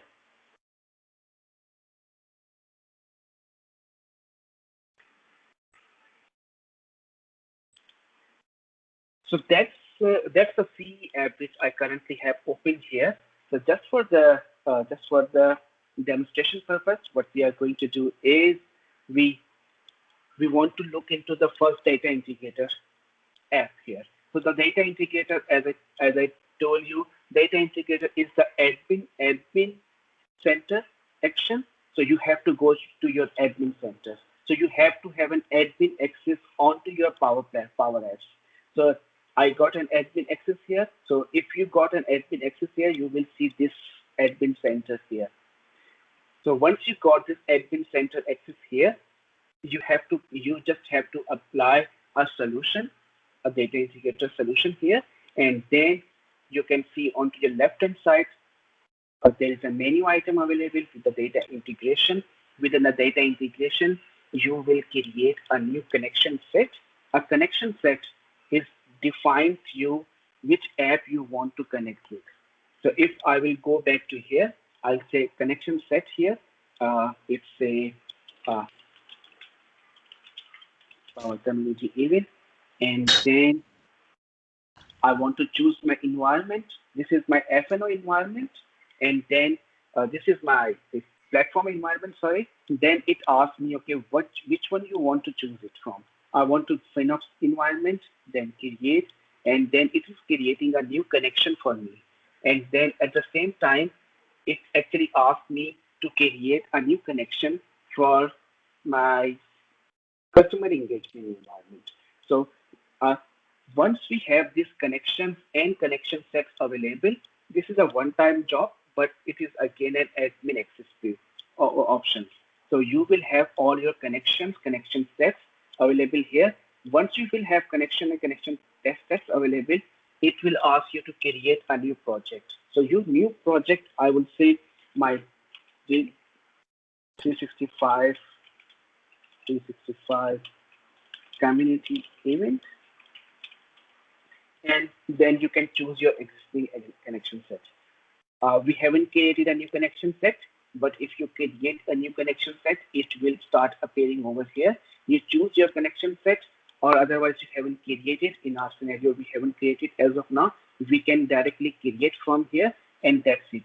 Once we have this connection set available, we can choose our organization here. So the organization is actually a CE concept. So it will be an environment name of the customer engagement. So you will have this over here, and then you can create your new project. Another option is a template. You can import new templates, and you can create your own templates. Let's say I and Rachit, we both are working on a different project, but if I have done some integration for my sales process, I have created some templates there. Under the template, I have created some dual right table mappings there. I have created a new template now. Now I can export that template and I can share it with Rachit, and I will say, okay, if you want to use that template, use it for your project, but you can also modify it as per your requirements. So that is all about the data integrator. So as you can see, this is a good option, but it requires a lot of effort to configure. But again, it really depends on your business requirement. For high volume of data integrator is your option.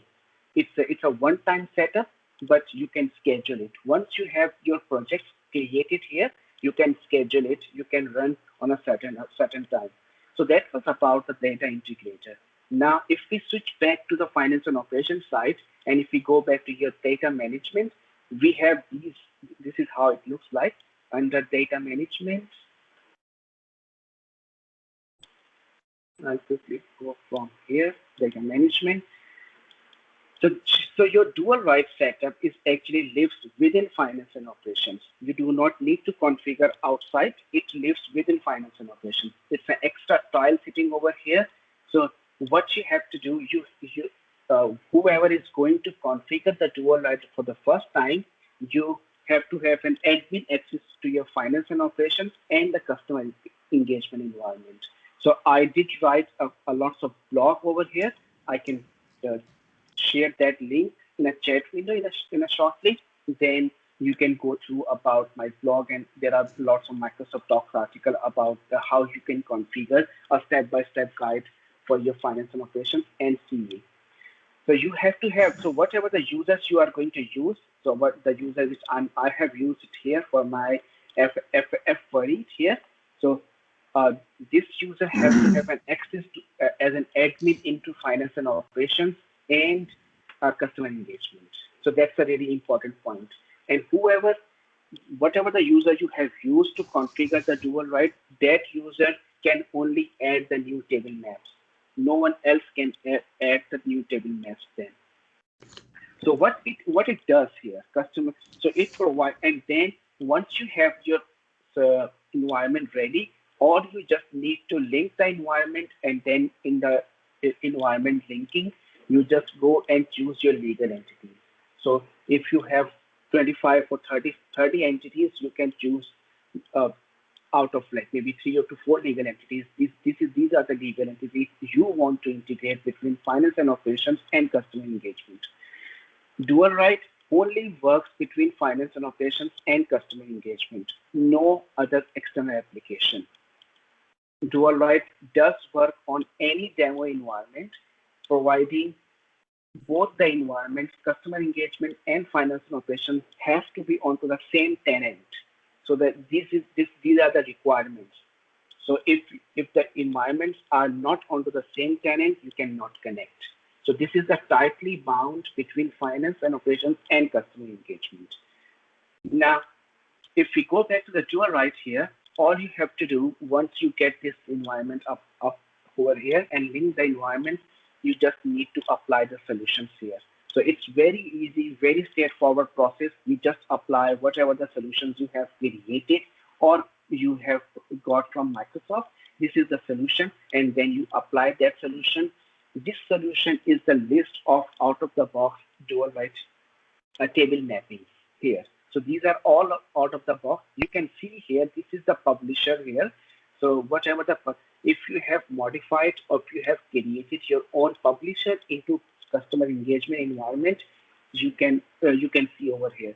But these are all Microsoft Dynamics publisher, means all the mappings are from Microsoft sites. Now, that was a quick overview about the dual right. So dual right is not the data migration tool. So don't ever think about you got 100 or you got 10,000 of record, more than 10,000 of records. You imported sales order into finance and operations, and now you want to see 10,000 plus sales order from FNO to CE through a dual right. That is not the right call. It is going to slow down the system because it is written and suggested and recommended by Microsoft. Dual right is not your data migration tool. It is not used to transfer your data from imported data from finance and operations to CE or likewise. So one interesting and important thing is here, which is I recently have highlighted into one of my blogs here. So if you choose to select here and run it here, so there are two options you will see. One is the run directly, and the second one is the run it as the initial sync. So this is the initial sync. Initial sync, you have to choose one of the masters. Initial sync is actually the data integrator. So the dual right has two options. One is run without initial sync, which is the live sync, which is a near real time. Whenever you create a new product in FNO, it will automatically create into CE, and likewise, and vice versa.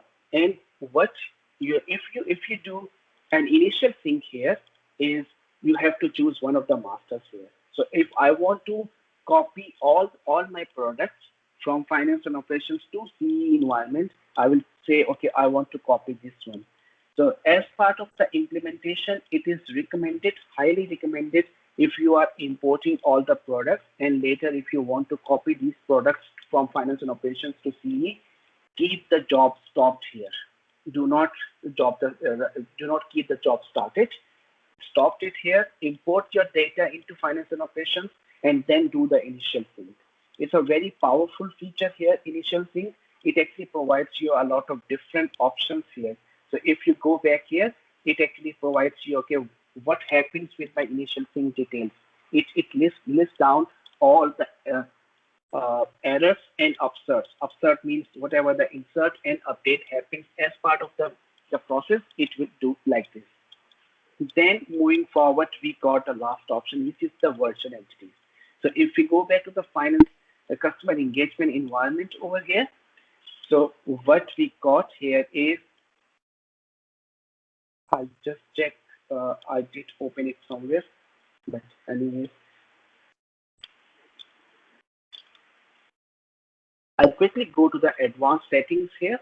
This is the customer engagement environment. This is where the virtual entities lives. So go to your administration module. This is the virtual entities data sources. If you click onto this one, this is a new change. You will see finance and operations as one of the data source for the virtual entities.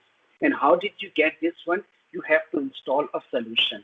So All the steps are documented on my recent blog. How you can install, what solution you have to install to get your virtual entities as, and then get your finance and operations as one of the data source into customer engagement environment. Now, if you click onto this one, it will open like this.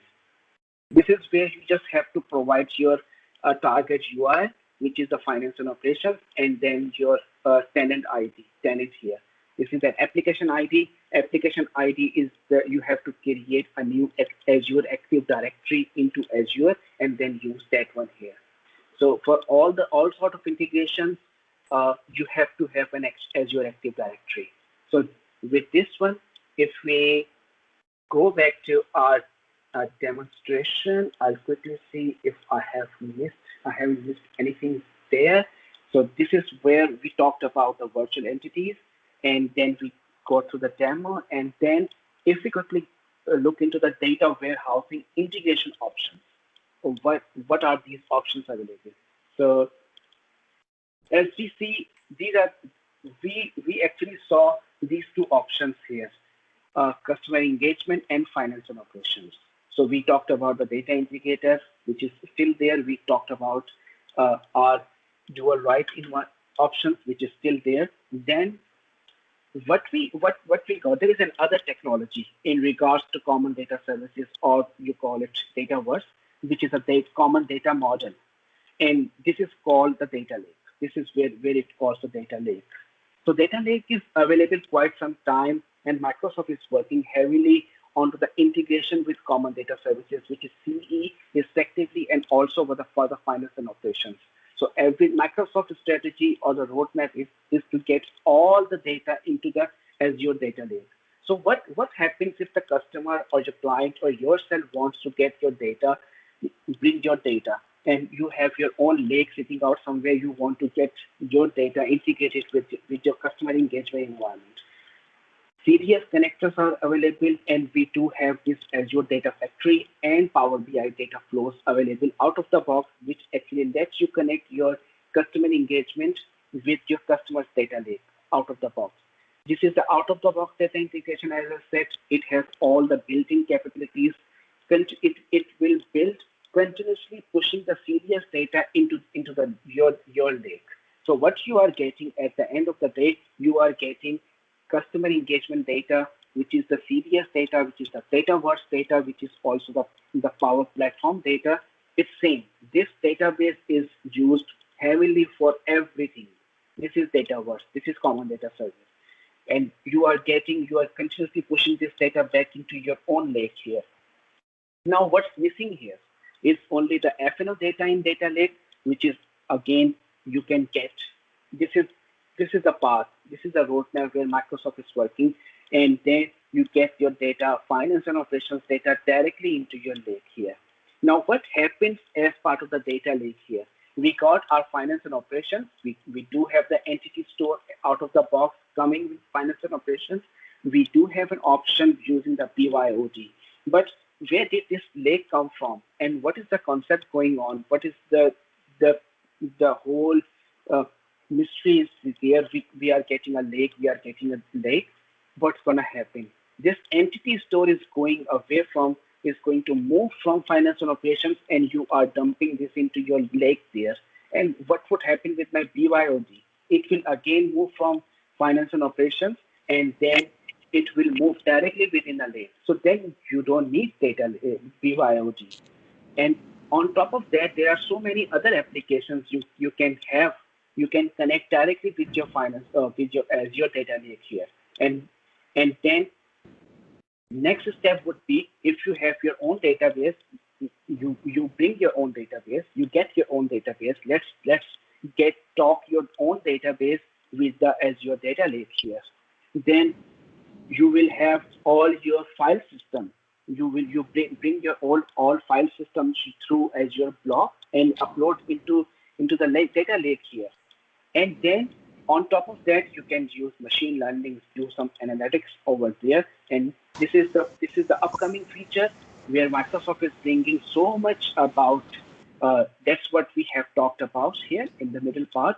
And then we have something, who are the consumers at the end of the day, we want to understand who are the consumers. So we have Microsoft actually has provided these are the different tools you can utilize on top of this Azure data lake in order to consume this data out of Azure data lake. So these are the few names available here. You can use uh, either of the tool in order to get this data out of Azure data lake and perform some actions there.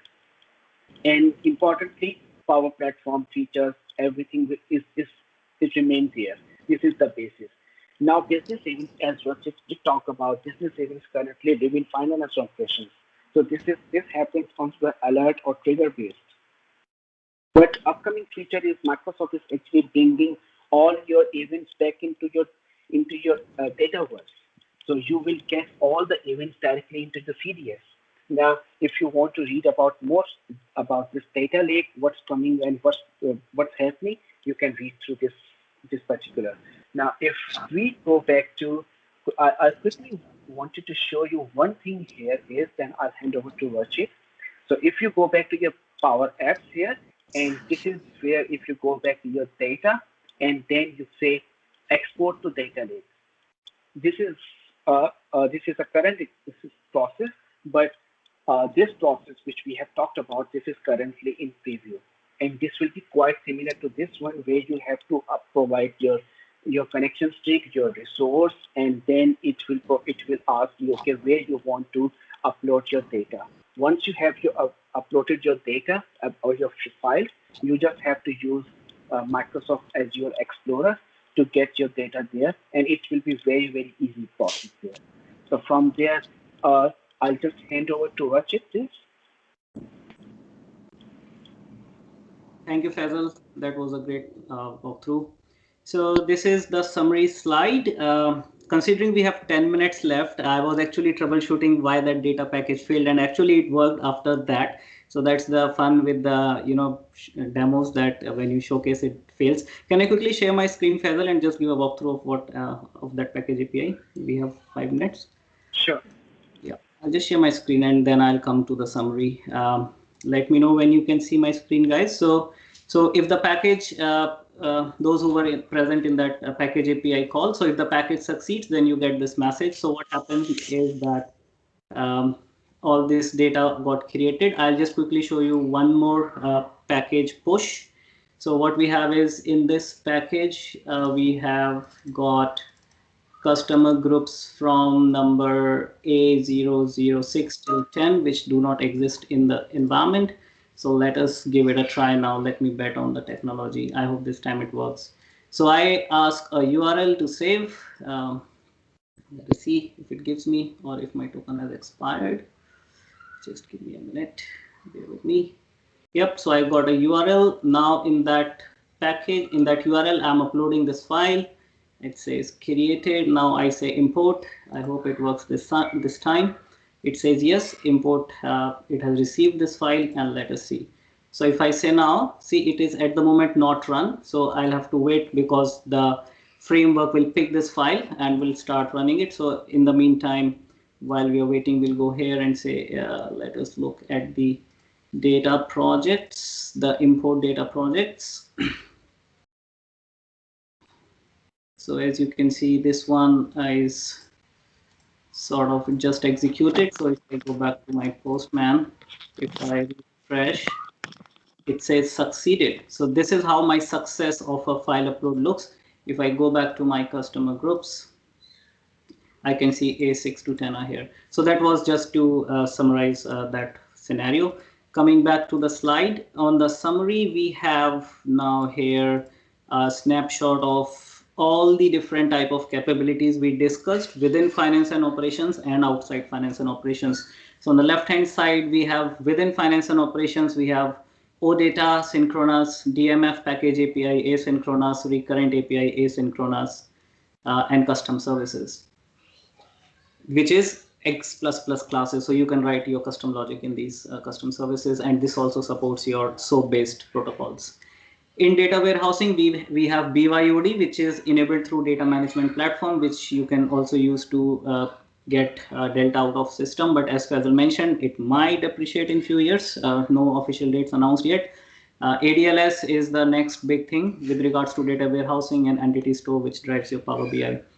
Then we have Power Platform, where we talked about dual write, data integrator, virtual entities, and there is a finance and operations connector, which you can directly use in Power Platform. So Faisal gave a very good comparison on these different platforms, and worth mentioning that they are not meant to replace each other. They are meant to coexist. So all these things needs to be, it's like a Lego box, right? You need to think where to use which platform and build your nice integration. And with regards to Azure integration, business events gives you an outbound notification mechanism from FNO. It's not an integration pattern, it's an outbound notification method. Based on that payload, you can then work with next set of your integration logic. Logic apps are for high volume scenarios. They are highly scalable. They are serverless in nature. And Azure functions, again, if you have to write really complex integration logic, try to use Azure functions there. So we are, I think, on time, Faisal, 5 minutes early. We have some time for Q&A. If there are any questions, feel free to unmute yourself and ask it. Otherwise, back to Faisal. And thank you for participation. Do let us know your feedback. If you have any questions, our contact details were shared. Feel free to reach out. Thank you. Back to you, Faisal.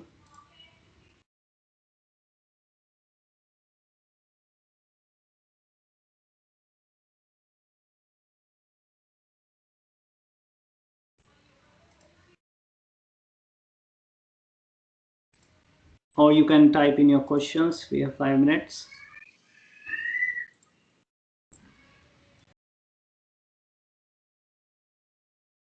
So Faisal, the question is, will dual write work on tier 1 environment? Sorry, I was keep talking while I was on mute. Yeah, someone liked about my t-shirt, so thank you so much. So it's all from the Power community. Oh, sorry, not Power. It's all about Dynamics community. Yeah, so we can. I can quickly take a few questions about the virtual entities. Yes, you can edit data into virtual entities. Virtual entities does perform all the current operations there, and then what else we got? Can you please share Postman project? Yeah, Postman project, we will definitely document and blog it.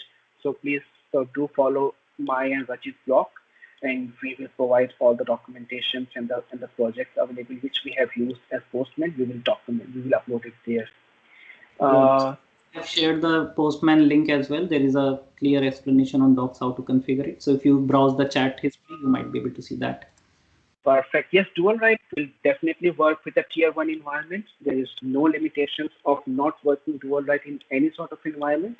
Dual write does work into your demo environment, providing both the apps, finance and operations, and CE onto the same tenant. And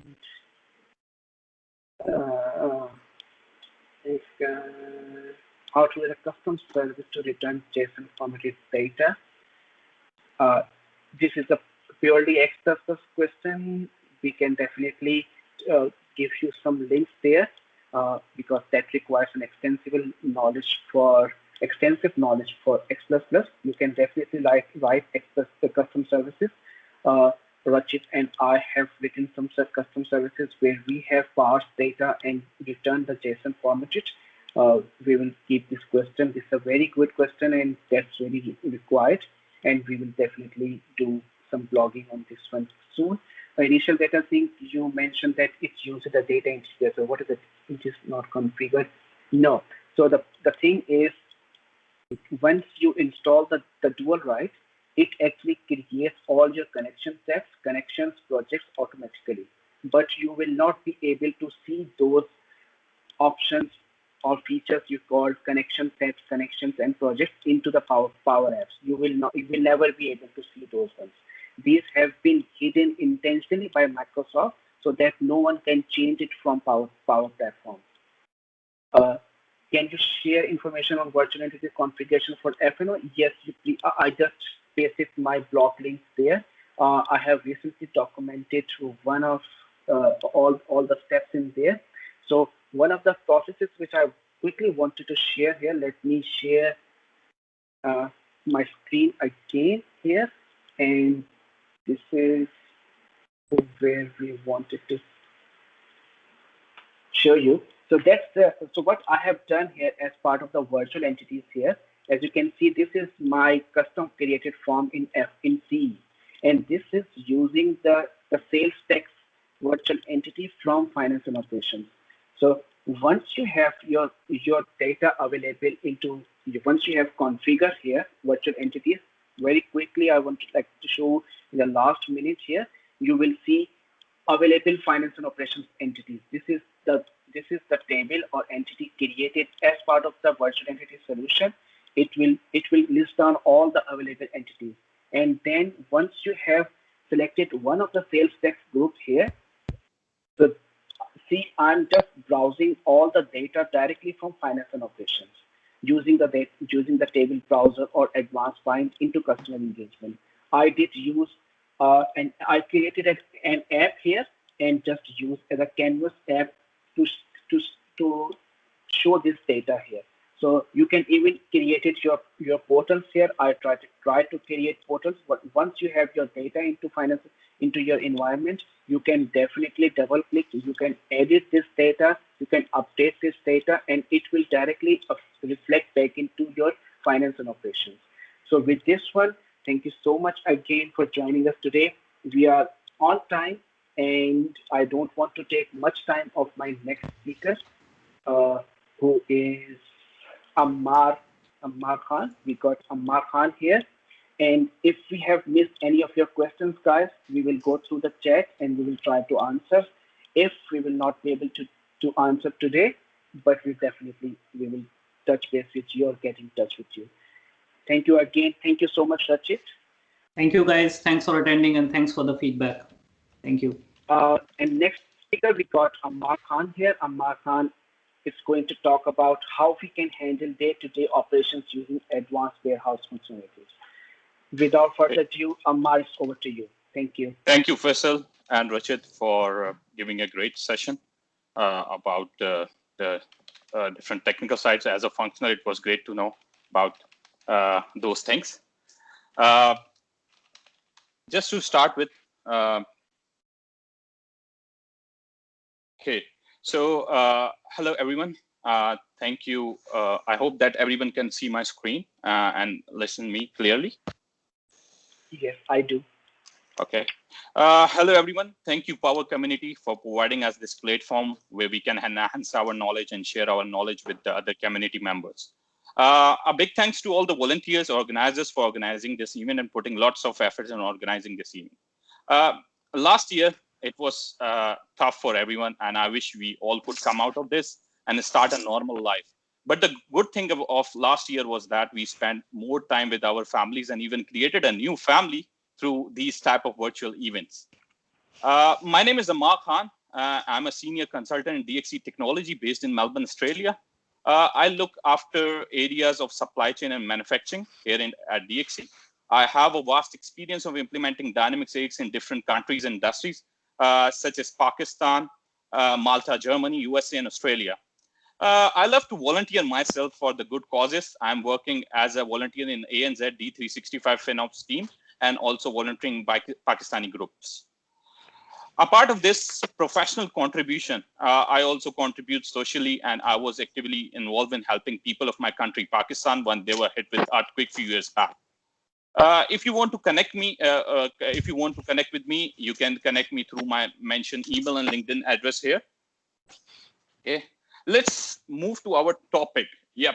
So we have a topic of today is about day-to-day operations using advanced warehouse functionalities. Why I have picked this topic?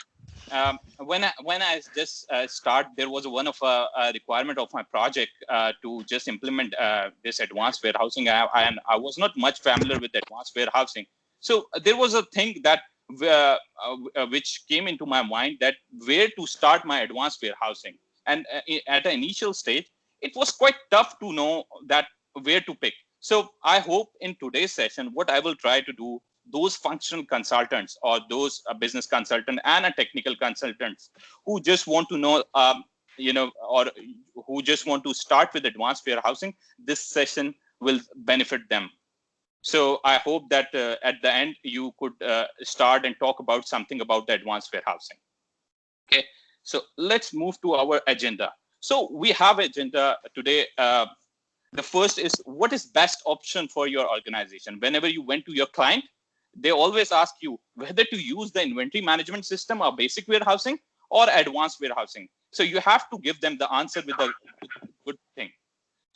Then we have introduction of advanced warehousing. Then the next is understanding of basic warehouse structure, which is really important. If you are starting with advanced warehousing, you have to understand the basic warehouse structure, which is really important. Then we have a product setups which are required for advanced warehousing. And after that, we have what are the locations in advanced warehousing. Then we have shipment loads and waves. We have work templates, some location directives, wave templates. These are the more setups which are required. And these are the core setups of advanced warehousing. Okay. And then we have some mobile devices, how to set up the mobile devices and menu. So you can have some list of those and you can just see. And then in the end, I will be just giving you a small demo where you can just see the inbound cycle and outbound cycle. So this was my agenda. Okay, so when you went to the client, there is always a question which client will be asking from you, that why to go with the advanced warehousing and why not we use to basic warehousing. So what is the difference between both of them? And this could give you the idea that whether your client needs a basic warehousing or advanced warehousing. So what is the basic warehousing? It's basically an inventory management system. As compared to advanced warehousing, it's a pure warehouse management system. So don't confuse with it, or don't misguided with it. It's basic warehouse is the inventory management system. It's a warehouse management system. If I talk about the basic warehousing, it's not much commitment required for warehouses processes. But if I talk about advanced warehousing, it's more a commitment for your processes. So for example, you have to do all your process. Your warehouse worker has to do some processes to be, to be committed. If he will not be doing those processes and there was advanced warehouse, then it would be creating a problem for you because you cannot pass on your transactions. Can someone mute themselves? It would be great if they can mute themselves.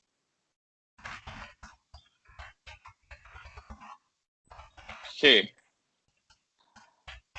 Then we have a more manual process. If I talk about, we have a more manual processes in basic warehouses, and we have some automated warehouses process in advanced warehousing.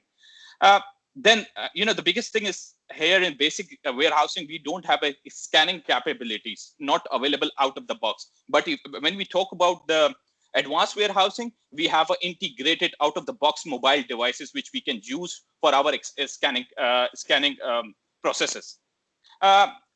Basic warehouse is quite simple to use. So you have to think, for example, service organization or which for example, which have very few of the transaction. So why you are taking them to the advanced warehousing? Just ask them to stick on the basic warehousing. But if I compare with the advanced warehousing, we have some complex order waiving, picking and packing and shipping in advanced warehouses. Then we have some palletized inventory and containerization.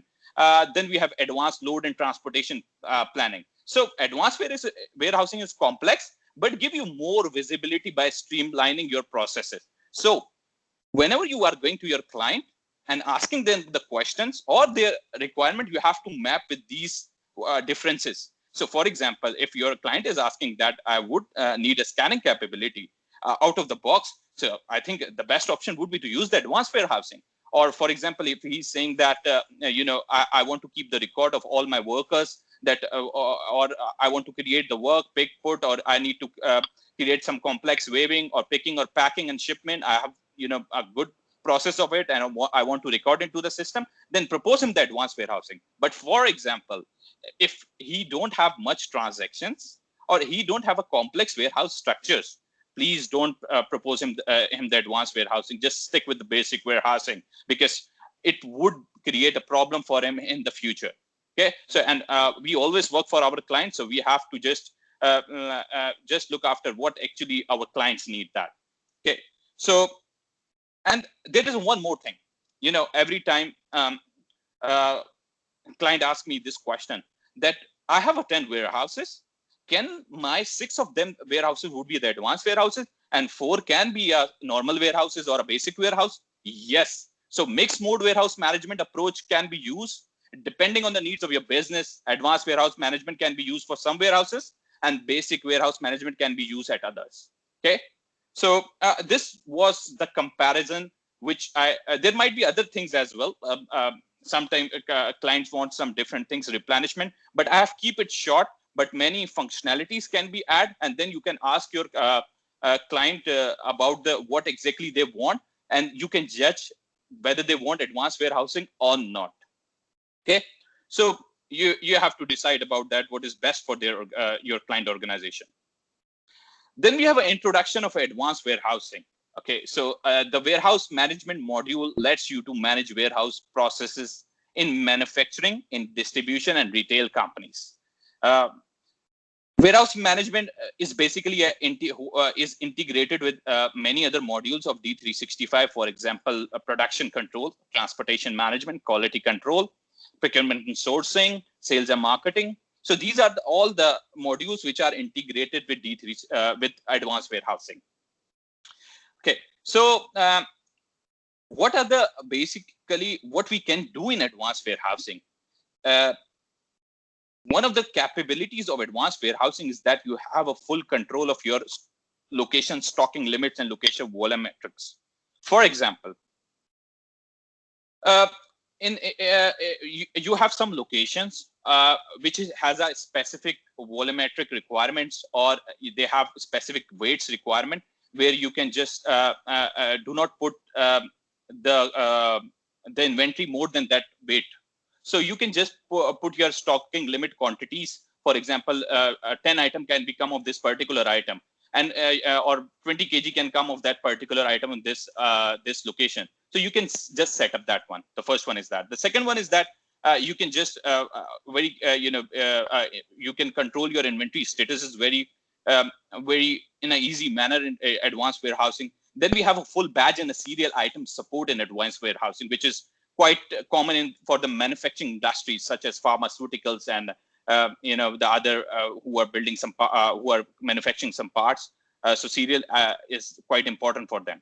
So and then we have various item receiving capabilities. You can just receive the item through ASN. You can have the item received through external vendor item numbers, and you can just receive the item through purchase orders. So these all the capabilities are there, or you can just create a load and then you can just receive those items. Then we can just create a multiple picking strategies. What strategy we need to pick our goods from the our inventory from the warehouse.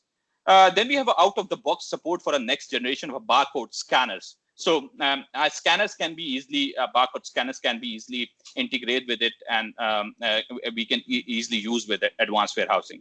Then we have a pallet control and types of warehouse container types of warehouse processes which we can use. Then we have label printing and label routing with Zebra ZPL support as well, which is Microsoft giving us.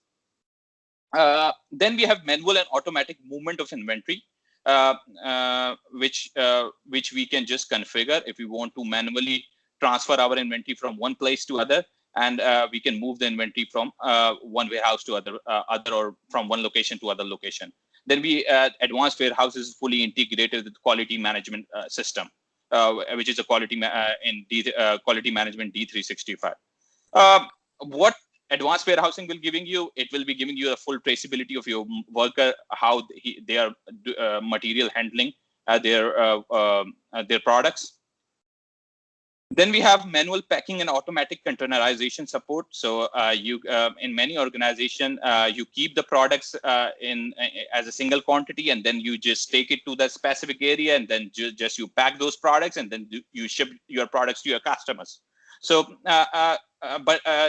this is more a manual process, but the automation is also there, where the system will propose you, the advanced warehousing will be proposing you which box size you will be using, or which carton size you will be using. So these are the big add-ons which Microsoft has given as in the advanced warehousing, which we can use and automate these processes. And then we have a cross-docking, which is really a good function, which is saving our saving our workers' time, saving our cost as well. So cross-docking, what is cross-docking? Cross-docking is, for example, when we have a sales order and the sales order and we were not having an inventory of that particular sales order in our inventory. So what we did, we create a purchase order, and whenever the purchase order will be coming or we will be receiving those purchase order, it will be directly going to the shipping dock and it can be shipped to the customer. So what happened that you have eliminate that process of picking from your bulk area or a staging area and putting into a warehouse and then bringing it back to the shipping dock, and then you are moving it to your customer. So this is something which is saving our cost, our worker time as well. A part of that other example of cross-docking is that whenever you are manufacturing the goods, so sometimes you just manufactured the good which is make to order. So some customer requests you to make these goods, and once the goods will be completed or report is finished in D365, it can be easily transferred to the cross-docking or the bay door, from where the quantity of the inventory can be picked and shipped to the customer. Okay, so this was the cross-docking, which quite have extensive functionality in D365. Okay, this is the core diagram which you have to understand is if you are starting with advanced warehousing. This is really an important diagram which you have to understand. And once you will understand it, I hope that you can easily configure that advanced warehousing in D365. Okay, so just starting with that one, what is that? This is area inbound dock. So what inbound dock means that you will be receiving the goods from your vendor. So you can see that this is our whole warehouse, which have different areas. So this first area is inbound dock, where our supplier would be coming, supplier truck would be coming, and they will be putting the goods here. So for example, they will be just putting the goods here. So this we can say that this is a staging area. So where we have put in a temporary goods. For example, from the, we just offload the truck and put this into a staging area where we are just putting the putting the labels or just counting the goods and all that. Okay, so this is more a receiving area. So in D365, you will be opening a receiving location, which is equal to our, which we can say that is a staging area. Okay. And once the goods would be the staging area, then you can see that your warehouse worker will be coming in the lifter, or he will be coming as in manually, and then he can just pick it up from here and he can just put here. So here you can see these all are the storage area. So here you can find there would be a pick location, there would be a bulk locations as well. So I will be giving you the understanding of that, what is actually a pick locations and bulk location in practical warehouse scenarios. So this is a staging area where we sometimes put the goods, we put some labels, and then our warehouse worker will come and put it, and they will be storing this here. Okay. Then you can just find here we have an outbound dock.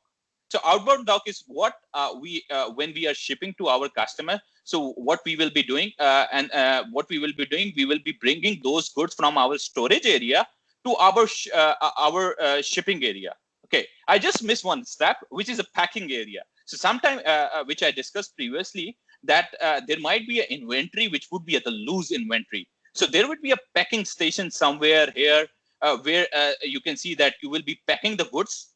Okay, and then you will be just moving those goods into shipping area. Okay, so and then from the shipment area, you will be just this you can refer to the bay door location as well, or shipping location as well. And then you your lifter will be getting your inventory loaded into the trucks, which is basically our loads. Okay, so here you can just find that just to give you an example, when you go into the Kohl's, Walmart, Tesco, because we have many users all over the world, so there might be many stores. So you have found that the area from where you are from in the store where you are picking the goods is called a pick area. So you can just easily pick the goods from there. And in the big stores, you have found that on the top of it, there are sometimes pallets. and they are packed, and you cannot pick those pallets or any goods or any inventory from that area. So we called it that bulk area. So what happens in warehousing concept, what happens that the pick areas are replenished by the bulk areas. So for example, if the pick area of if somebody has worked in the store, so he can found, or everybody has visited the stores, so you can find that the shelf get empty. So at the end of the day when the stores get closed or warehouses get closed, what they have to refill the inventory from the bulk location to the pick location, so that the customer can pick from there. So same concept with the warehouse as well. So for example, there might be in the bulk area there will be a inventory, and then from the bulk area it will be getting transferred to the pick location, so that your warehouse worker can easily pick those inventory. Okay, so this was the overall structure which you just need to understand before going into deep down of advanced warehousing. So if you understand this structure, you can easily configure. I can say that because this is a basic concept. Okay, I hope that you could able to understand this basic concept. There might be some warehouses which we might be having a different structure, but most of the most of the warehouses I have seen that it's mostly these areas are there. Okay, so what setups are required in advanced warehousing? The first setup is the reservation hierarchy. So our reservation hierarchy is a hierarchy of storage dimension used for reserving inventory in warehouse management. So what is a reservation hierarchy? So for example, you need to decide that you have a batch track item or a serial track item. So here in the reservation hierarchy, you are deciding that at what stage of time you will be reserving the inventory, whether it would be the time at the time of a sales order, or will you giving the authority to your warehouse worker that he has authority to pick any batch of number which has a latest expiry date, for example. So this reservation hierarchy setup is required. Then you have a unit sequence group. So what is unit sequence group? A unit sequence group is something, the unit should include a unit of measure that range from the smallest to the largest unit. The best example of it would be, for example, you have a goods into each, and then you have a goods into you have a carton, and then after carton you can convert into a pallet. So for example, I can put 10 each into one carton, and my 20 carton is equal to pallet. So here you are just defining the unit sequence group, which in which you will be doing your warehouse transaction. So you have to define those. Then we have a storage dimension group. I think that's quite simple. Everybody is really important for stock products. So you have to give that where a product can be stored. It could be a site warehouse location. If you want to track your inventory on the locational basis, or beyond that, so you can just configure that one as well. Then we have a physical dimension. If your product is a batch track, or it gives you the tracking dimension ability to trace your product. It could be a batch track product or a serial track product. Okay, the one thing, don't forget. So this picture is saying don't forget that your advanced warehousing should be set up with the advanced warehousing checkbox. So that checkbox is really important. You have to check that so that you can say that my warehouse is advanced warehouse. Okay, now moving to our next slide, which is what is locations in advanced warehouse management. So we have location formats where you can just define the formats of the location, aisle, shelf, rack, like that. You can give some numbering on that. Then we have a check digit. In some organization, what I have found that we have some number of that number of a location, so that we can scan that location and that location can be picked. So that check digits are used for that one. Then we have a location stocking limits. So I have discussed it previously as well, that what you can limit your locations. For example, you can say that in that particular location, which is a pick 01, this specific inventory could be only coming for the quantity of that inventory would be coming only 200 quantity, not more than that. So what system will do? We will be just configuring other location where system will, after that system will taking from that pick 01, because now it is full with whole 200 quantity. It will be taking to any other location. Then we have location profiles, which is a logical or a physical grouping of locations that have the same warehouse location process policy. For example, a mix of different item numbers can be stored there. So in the location profiles, we are just defining that. Then we have location types, which we are used to control where certain actions can be performed. Then we have some fixed location, a fixed product or product variant. For example, I can take the example of dairy industry or even coals. For example, when we are just buying the milk from our suppliers. So what we can do, we can just identify that what are the fixed products, fixed location which needs to be moved to the specific areas. For example, refrigerators. So the milk could be going into refrigerators, and our meat will be going into freezers because or chilling area. So we can just put those fixed location on the product level or on the product variant level as well, so that whenever we receive the good, it will go to the specific locations. Okay, so these are the more about the location. Then we have shipment loads and waves. So what is shipment? Basically, shipment in D365, we can say that it's a delivery address. Then we have loads, which is a group of shipment to be put on a truck. So here you can just find that what is a load? So a load is a collection of a shipment transported simultaneously using a transport. So here you can see we have multiple sales order. Then these multiple sales order have multiple shipments, and multiple shipments is creating a load. So these are the basic terms which you need to understand.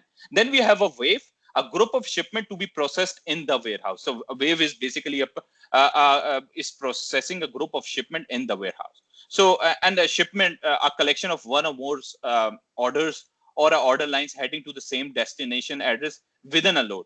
Okay. So this diagram, I think it will be giving you a more clarification on that this is a sales order converting into a shipment and then into a load. And you can just find that this load is going to the destination, which is your customer destinations. Okay, this is one more diagram, a same diagram.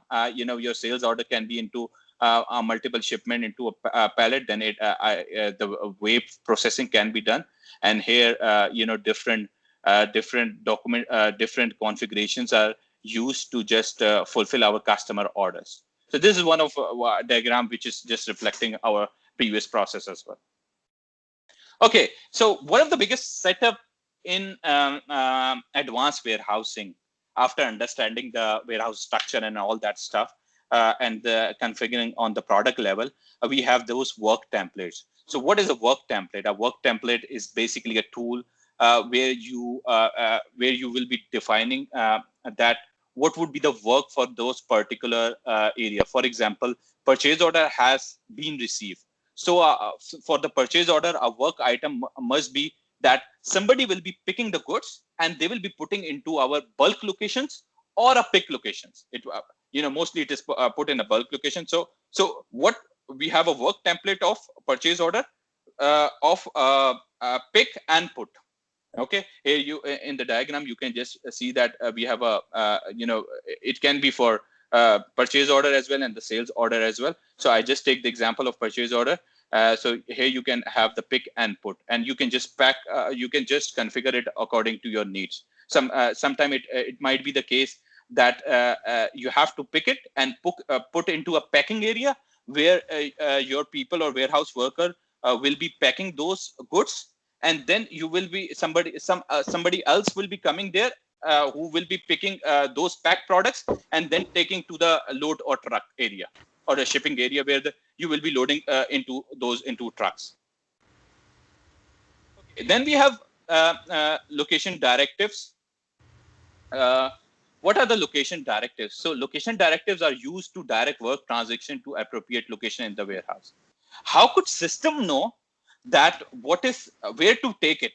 Okay, so keep in mind, location directive is helping you to where to take it. or where to pick it from. For the sales order, it will help you in identifying that where to pick it from, and for the purchase order, it will help you where to put. Okay, and same like for other processes as well, transfer orders, production orders, and all that. So this is location directive is something which help you which help system to just know that from where to pick and where to put. So here you will be configuring all those things. Then we have wave templates. So a wave template is used to manage automatically or manually the shipping waves and the production waves. So here you can just find that we can have some, we can just create some, for example, method such as containerization, replenishment, and wave. So containerization, just to give you an idea, the containerization functionality is something where system is proposing that when you are shipping you want to ship the goods to your customer at the time of sale order, the system proposed that what containers to be used to be put in this product. So what would be the pallet size, what would be the carton size, or what would be the your box size. So containerization can be done, in D365, it can be done automatically as well.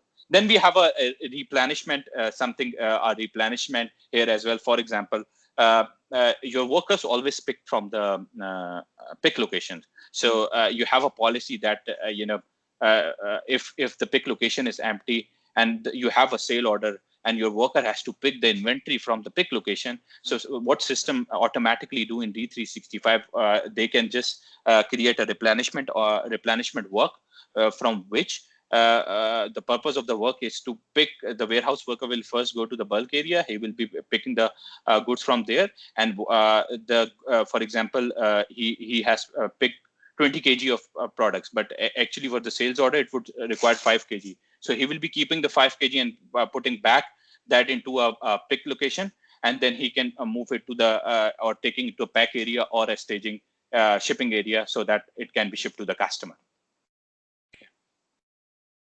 Okay, so the other setups are mobile device menus. So we have mobile device menus as well.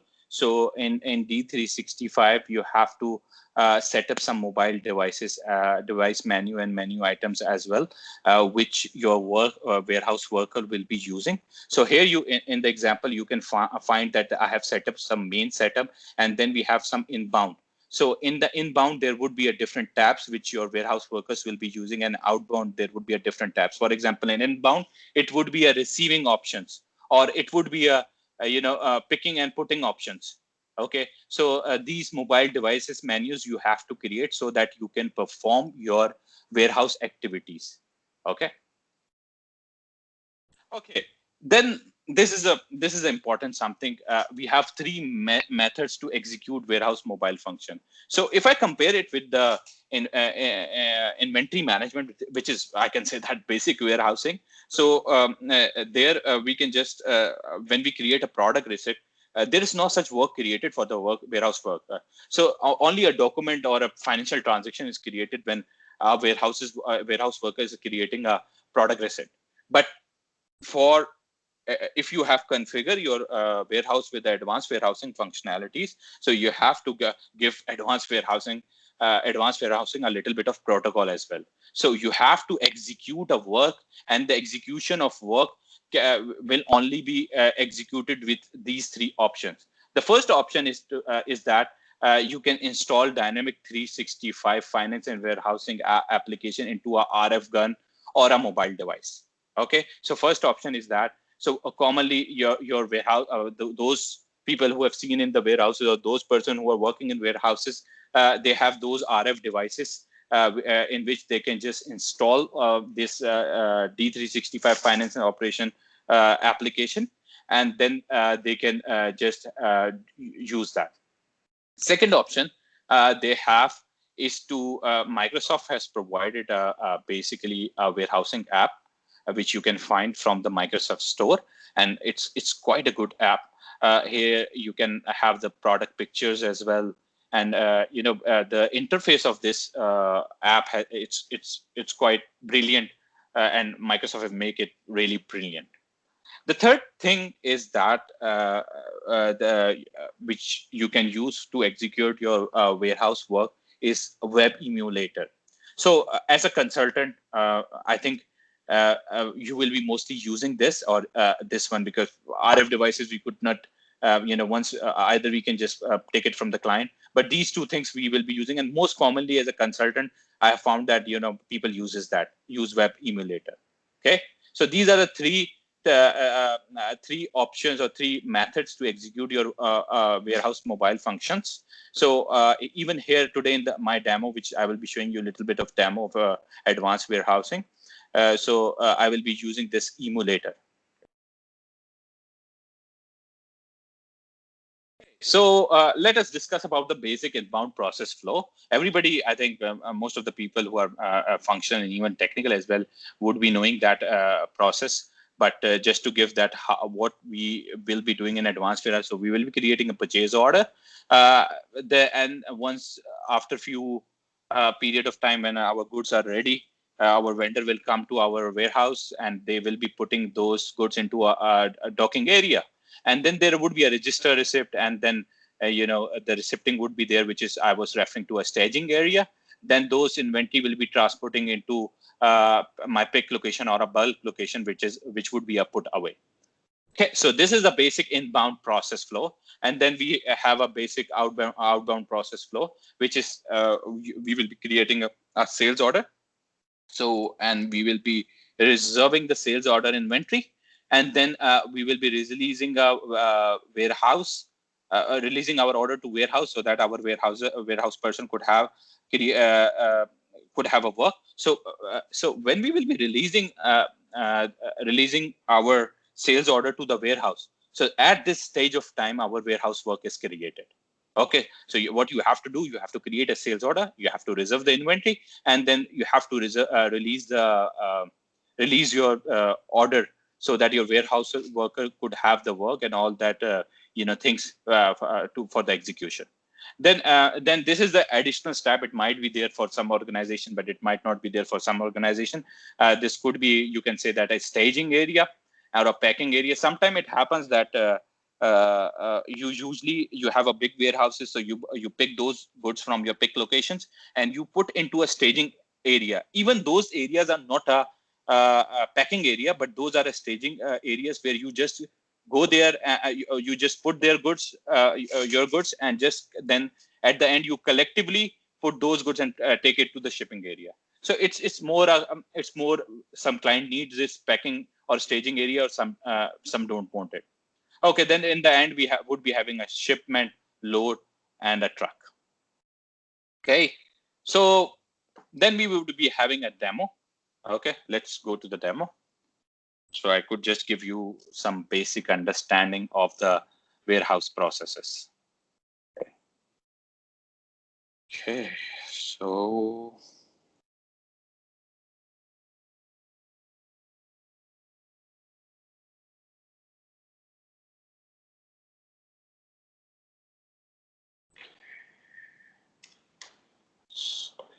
just hold on. Just want to share that particular screen.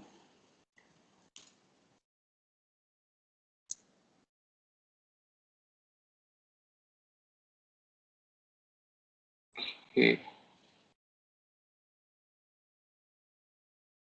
Okay. Can you see my D365 screen?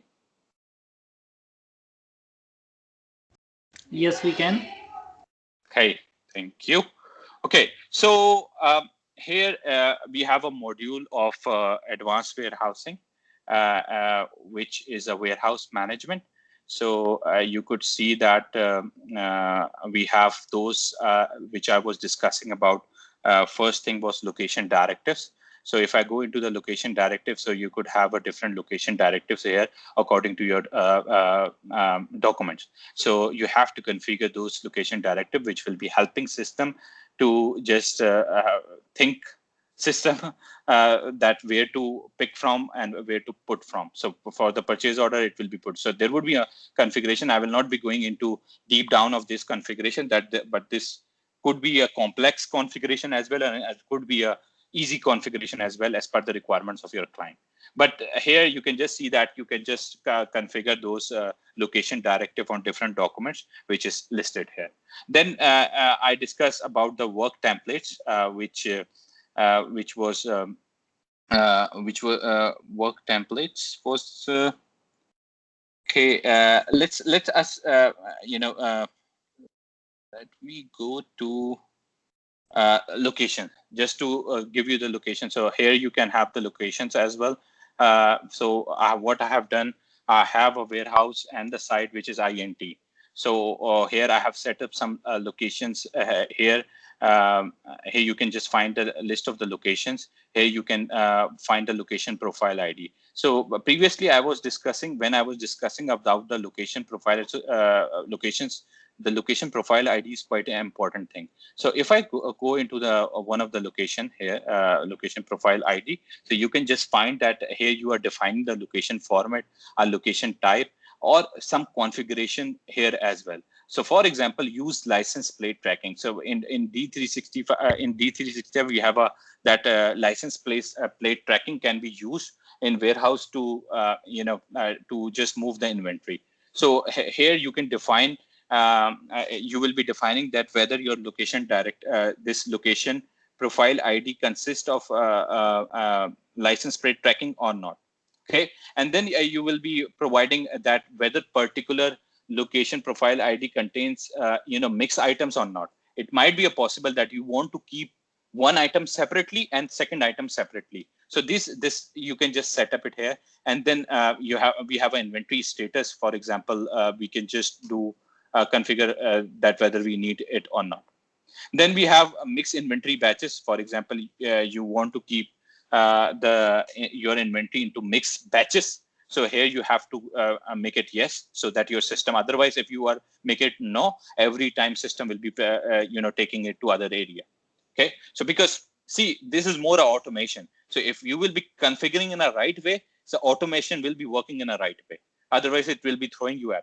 Then this particular location profile ID, those locations which has this location profile ID will be having the cycle count will be allowed for that particular location profile ID or not.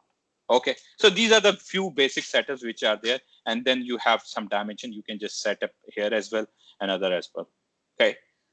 So this was one of the setup which I just want to show you, and then we have this mobile device menu which I was discussing with you guys. So this mobile device menu, every time when you are starting with advanced warehousing, you have to set up these mobile device menu. So every mobile device menu has different functions. So which when I will be just executing my work from that web emulator, then you could see that these all tabs would be coming, which I can use it. Okay, so just for an example, in inbound, you can just find that I have PO receiving and put away, PO receive, PO purchase receiving, purchase receive, purchase put away, transfer receive. So you can just edit it, and whatever the function you need in which tab, you can easily configure it. It's quite simple to configure it. Okay. And then we have this mobile device menu item. So here we a little bit of complexity comes that what each device menu item can do. Okay, so for example, just to this purchase receiving. So here you can just see that when there would be a purchase receiving, we can group the license plate as well, and the purchase order item receiving. So what happens that work creation process might be that you will be receiving the item on the basis of item code, or you can receive on the basis of line as well. Okay, so here you are just configuring those. So these are the few setups which you need to configure, and you have to define. You have to define those setups with coordination with your client, so that your warehouse process can be work easily. Okay. The thing is that in advanced warehousing, there are too much things. So basically, don't confuse or don't go into the deep down if your client don't want to go into the deep down, because we have lots of functionality. We cannot give every functionality to our client. or if we want, if we are giving every functionality to our client, make sure he has to use it, because sometimes it's quite difficult to just overrun these processes. Okay, and it's become complex, and and I have found that there are some system failures due to this one as well. Okay. Okay. Now I will just quickly go to just to keep the time into mind. I have what I have done. I have already created a purchase order, which is that purchase order.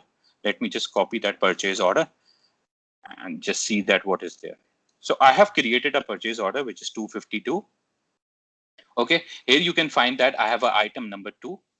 Okay, and it has a black color, and it has a size of 1. It is the purchase order has been created to INT site. It has a quantity of 7. So what I will be doing, I will be receiving this item. So how to receive this item? I will be logging to that emulator which I was discussing. So you have to create a username and a password. So I have created a username here and a password. Okay. So I have login. So the menu item, you remember, which I was talking about with you, now is coming here. So when I will be going into inbound, it will be showing me all the tabs which I added there into my mobile device menus. So right now you can see the interface is not good for the emulator, but Warehouse app is quite a good. It has a very good interface, and many of my clients quite attract with those apps. Okay, and now the apps world is coming. So this Warehouse app, Microsoft has make it, it's really, attractive. Okay, now go to the inbound. So here you can just see if I want to receive the my purchase order through these emulator. I have two options. Either what I can do, I can directly receive. Okay, so what does it will be doing? What some organization do, they just take they just pick the goods from the truck and directly take to the pick location. So this option you can just use. Some organization are there. What they do, they just pick the goods from the truck and they put into the staging location. They just put the labels or do some scanning type of things, and then from that, there somebody else would be coming who will be picking the goods and taking into the warehouse pick locations. Okay, so just do this process one by one. So what I will do, I have to give the PO number, but in the practical world, you don't have to give the PO number. You will be scanning those PO number. Okay, it could be a, if there is a if the vendor is just sending you a ASN, so you can just scan the ASN as well. Okay. I have an item number 2. So here again, you will be scanning your item. Okay, my quantity. So what system has done? System has already picked the size and color. Quantity was 7, and unit was each. Okay, and click OK. So once I click again OK. Okay, so the system is saying the work has been completed. So what the work has been completed for the receiving. So what happened now? Somebody has picked it from the truck and has been it has put in into a staging location. Okay, so my work at this stage of time, my work has been created. For example, you can see that the work status is open. So sorry, I'm just going a little bit of quickly due to the time, but I just want to show you guys. So I go into the work details, which was in the purchase order. So you can just find that now the work has been created. Somebody will be picking it from the receiving location, which was basically staging area, and it will be putting this into pick 004. Oh, so pick 04. That would be my put location. Okay. So let us complete this work. So what will happen when the warehouse worker will be coming? He will be scanning those label, which could be this one, which could be this work ID or our target license plate. It can be. So they will be scanning that. They will be okay. So what they will be doing? They will be going into purchase put away. Okay. So what right now it's basically system has automatically picked that, but we have an option to configure it that the warehouse worker will be coming and just because right now system has picked that on first come first basis. Okay, so and there was no such work, but we have an option that if we have a multiple workers, so every worker would be scanning this target license plate, and this item would be coming, and then they will be coming. So here you can just find that the purchase order is picking from receiving location, and somebody is putting into pick for's location. Click OK. And there are different options you can override. For example, it might be the case that when you went to that particular location and you find that there is no place for that. So there is a configuration where you can just override the location that now it's not going into a pick 04. Now it has to go into a pick 05. So it's on you whether you need to give the authority to your warehouse worker to change the location or not. Or there might be a small type of workflow where the warehouse supervisor will be changing those things. Okay, so you can see that my workflow has been completed. My work has been completed. Okay, so if I just refresh it, so you can just see that this work has been closed now. Okay, so now I have to create the product receipt, but eventually the registration has been done, so I can just consume this inventory now. Okay, so this was one of the simplest cycle which I have showed you for receiving. So if you are starting with D365, just configure this and try to do some receiving. Okay, let us move to our second which was a sales order, which would be a little bit of dispatching.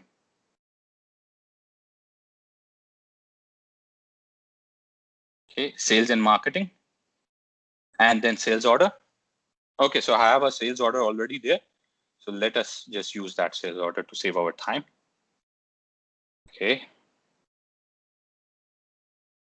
Okay, so this is a sales order. On back of that, we have just configured the wave templates and work templates so that it will work. So I have just taken an item number 2 again. Okay, but this time I think I would need more things as well. So first of all, just we have received that item. Just reserve this inventory first. Okay, so I have to go there and reservation. Right now, I'm manually reserving the inventory. You could have an option to automatically reserve the inventory. Okay, so I have reserved the inventory. Now I have to release this sale order to the warehouse worker. So this release of this warehouse worker will, create a work and give some indication to your warehouse worker that the work has been created. Okay, so let's see the release to the warehouse work. So you can find that the work has been created under build US. So here the load is also created and the shipment has been also created. So again, I will be going there and I will be showing you the work details. Okay, so somebody is saying, what work has been created? The work is created, pick from pick 04 location, quantity 2, okay, and put into a bay door. Bay door is something which I was referring to a shipping location where actually somebody will pick and put into a truck or a load. Okay, so here there might be a multiple steps as well. Okay, where you will be putting to a packing area. So there would be 4 works there. Picking from this location, putting into a pack, and somebody will be picking from pack location and putting into a bay door. Right now, it's quite a simple one, picking from pick 04 and putting into a bay door. Okay, let us complete this one. So I will be copying this work ID, okay, to just scan, the warehouse worker would be scanning this, okay, and I will be going, this time I will be going into back and I have a menu of outbound. So what I will be doing is sales picking. So I will be just doing sales picking. I will be scanning those and putting there. So what you can just find that the location is pick 04. Now it is asking me for the license plate. So the license plate, I have to take it from the item. When I was receiving, there was a license plate generated because my locations are license plate track. Let us find that license plate into our on-hand inventory, and from there we can just pick it up. Okay, so pick 04. Pick 04 is there. You can just find this is my location, pick 04. So this was the 7 quantity which I received. This is the license plate. Okay, and I will be going here and putting my license plate information here and clicking OK. Okay, so now it is asking me for the target license plate. So because the quantity from which it was picking was 7, and now I'm just doing the transaction for 2. So this is the target license plate, and click OK. Okay, now you can see that's there is a work going on. Put to Beidou location, and the license plate would be this one, and click OK. The quantity is there, color is there, size is there, inventory status is there, all information is there, and click OK. Okay, so now the work has been completed. Let's see and go back to our sales order and just check there. So you remember there was a work there. Now currently the work is open. Once I refresh it, you can just find that the work has been completed. So my inventory, somebody has picked it from pick 04 and it has put into a bay door.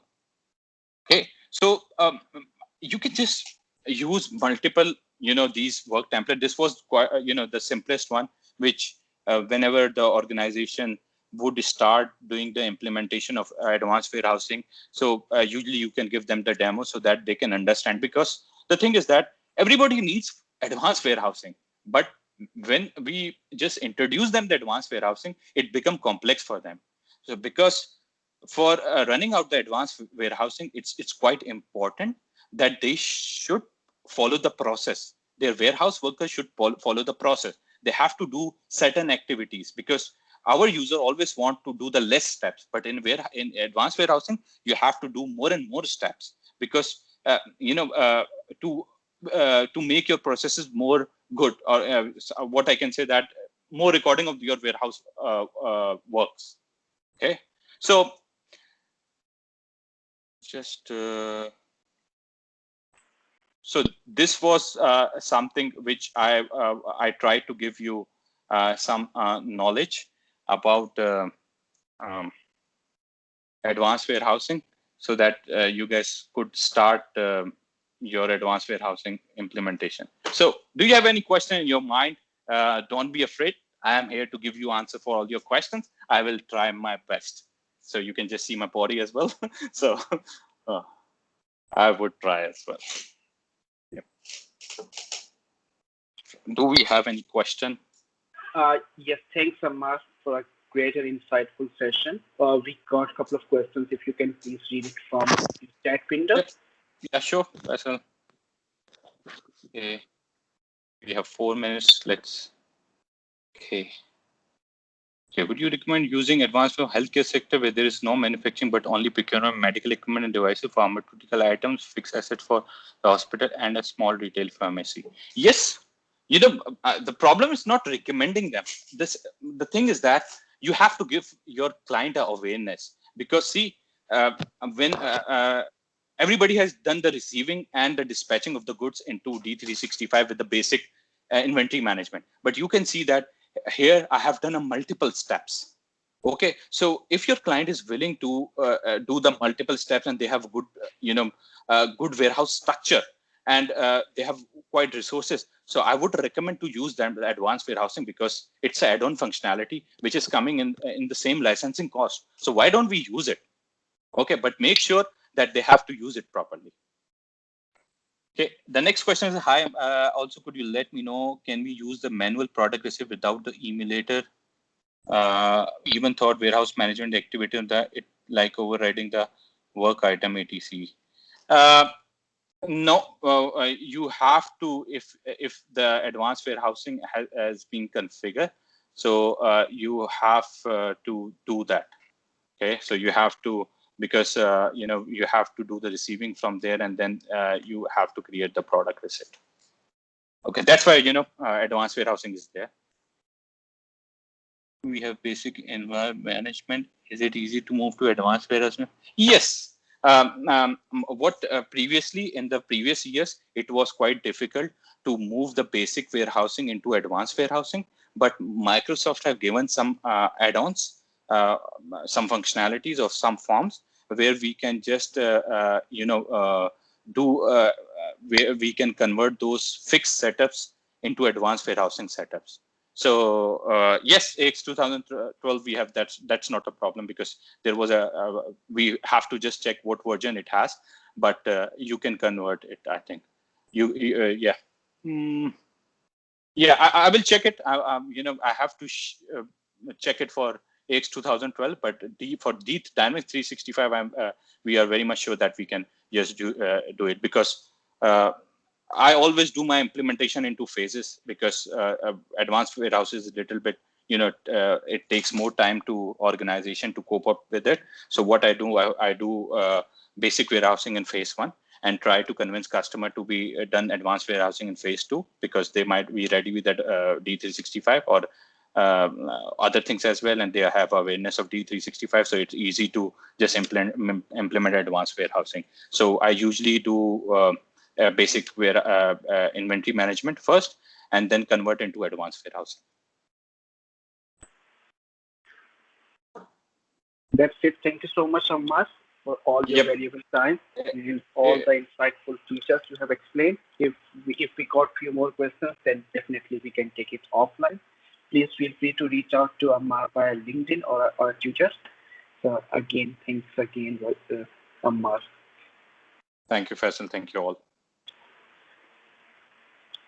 So with this one, we will move on to our next session by Zishan Sheikh. He's going to talk about asset leasing functionality. Zishan is going to join us all the way from New Zealand.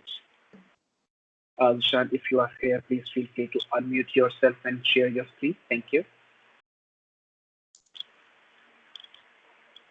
Hello, everyone. This is Ishan. Thank you very much, Power Community, Razwan, Faisal, for organizing this and providing us a privilege to speak in front of all the experts here. So today we will be talking about the asset leasing module, which was recently introduced by Microsoft, which was recently released probably on 1st of December 2020, which was acquired by Chrome. So those who don't know me, I'm Zishan Sheikh. I am based in New Zealand. I'm a lead consultant finance. These are the contact email address of mine, or if you would like to connect me through LinkedIn, if you have any query regards to this session or any other session which I have delivered earlier through the user group, you can reach me on that. Today, I have decided to take in the concept of this asset leasing, which I have seen that most of the customers are more into the asset leasing functionality, and have seen that most of the customers are maintaining some spreadsheets manually. So the functionality and the mechanism was not available before December 2020. So I thought to make this topic available for our sessions, so that all the experts should have some more details regards to this asset leasing. So today I have set up an agenda for today as asset leasing framework. We'll try to understand what will be the framework for the asset leasing. We'll talk about one business process, and there are a couple of automation processes are being available within this module. There are a couple of more framework for the importing leasing, which is very much important for the data migration bit. And I'll walk you through the demonstration. How does it look like in the system? And obviously, we'll be talking about some workflows within the asset leasing along with the securities, what security roles asset leasing module has. And we'll be talking about the reports, which is more important for the business perspective. Yep. So asset leasing framework is dependent upon these four components. Again, it is compliance with IFRS 16 and ASC 842. Within this, Australia and New Zealand, it is required and compliance for IFRS 16, and in US it is required for ASC 842. Within this particular module, it also allow us to provide the dual currency mechanism in the system, so you can be able to maintain two different currencies in this asset leasing module. Also, we do have a mechanism to adjust the lease, and we can add different uh, discounted rates or rates within the existing asset leasing. For example, I have a building for 10 years, which I have leased from a company. So for 2 years, it has the same rates, but after 2 years, the rate has been changed. It has been increased or decreased. Mostly it's increasing. So you can be able to make those changes within the existing lease mechanism through the books.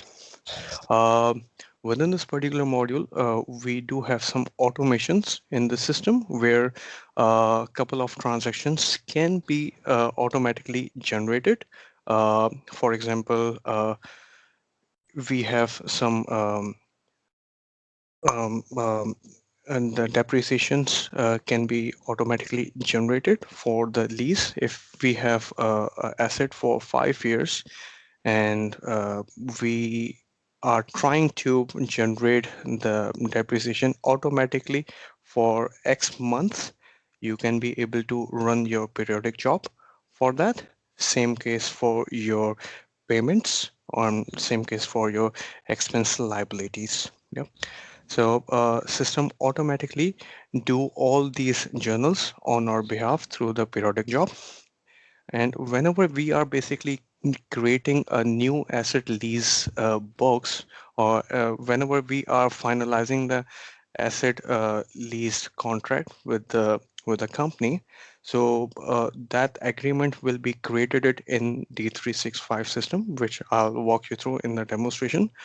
So the moment we enter all the values, right of use assets, what's the interest rate and how much we are making a deposit and what will be the terms of making a payment, monthly or yearly or quarterly. So based on that, system will automatically do the classification test. What does classification test is? Uh, Based on this interest rates and the payments and the value of that asset, face value, system will automatically do the calculation behind the scene and make it available the figure which we actually wanted. And based on that calculation, system will generate or schedule in order to make the payment, and what will be the payment on a specified date, and all those things will be generated automatically. And same case for the liability and depreciation as well. Yep. It does have an integration with different modules like company's chart of accounts, where it shares the posting profiles for asset leasing. It does have a mechanism of fixed asset where we can be able to map or link the fixed asset number on your asset lease. Uh, and also this particular asset leasing module does have a accounts payable option where you can be able to define the vendor on your asset lease. And last but not least is the data entity import and export framework, which is quite new in terms of D365 standard mechanism.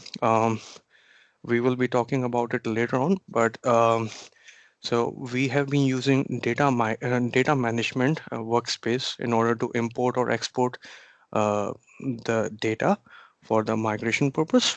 But uh, asset leasing module does have a separate uh, data import mechanism where you can be able to view the records, whatsoever records you have imported it, and you can manipulate the information if you would like to avoid and making any changes in your source file.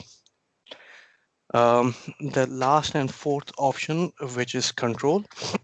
In this particular control, you can be able to have audit control and security for lease form and transaction. What it means is that in asset leasing, system has three different roles. One is the maintain lease, second is view lease, and third is lease clerk. In maintain lease, user in this role can add or edit or delete and view lease. This role is designed for daily users whose tasks include creating and posting monthly journal entries and adding new leases.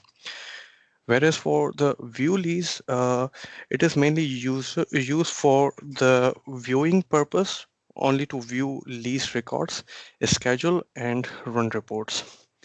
Whereas the last role which has been which is comes with standard is the lease clerk. This roles basically can't edit or delete existing lease, but it can view lease schedule or post leasing journal entries.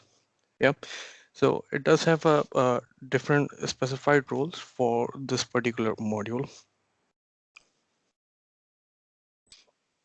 So today I have kept the asset leasing business process where we have an agreement with the company for motor vehicle lease. The right of use asset value is 56,905.35 cents.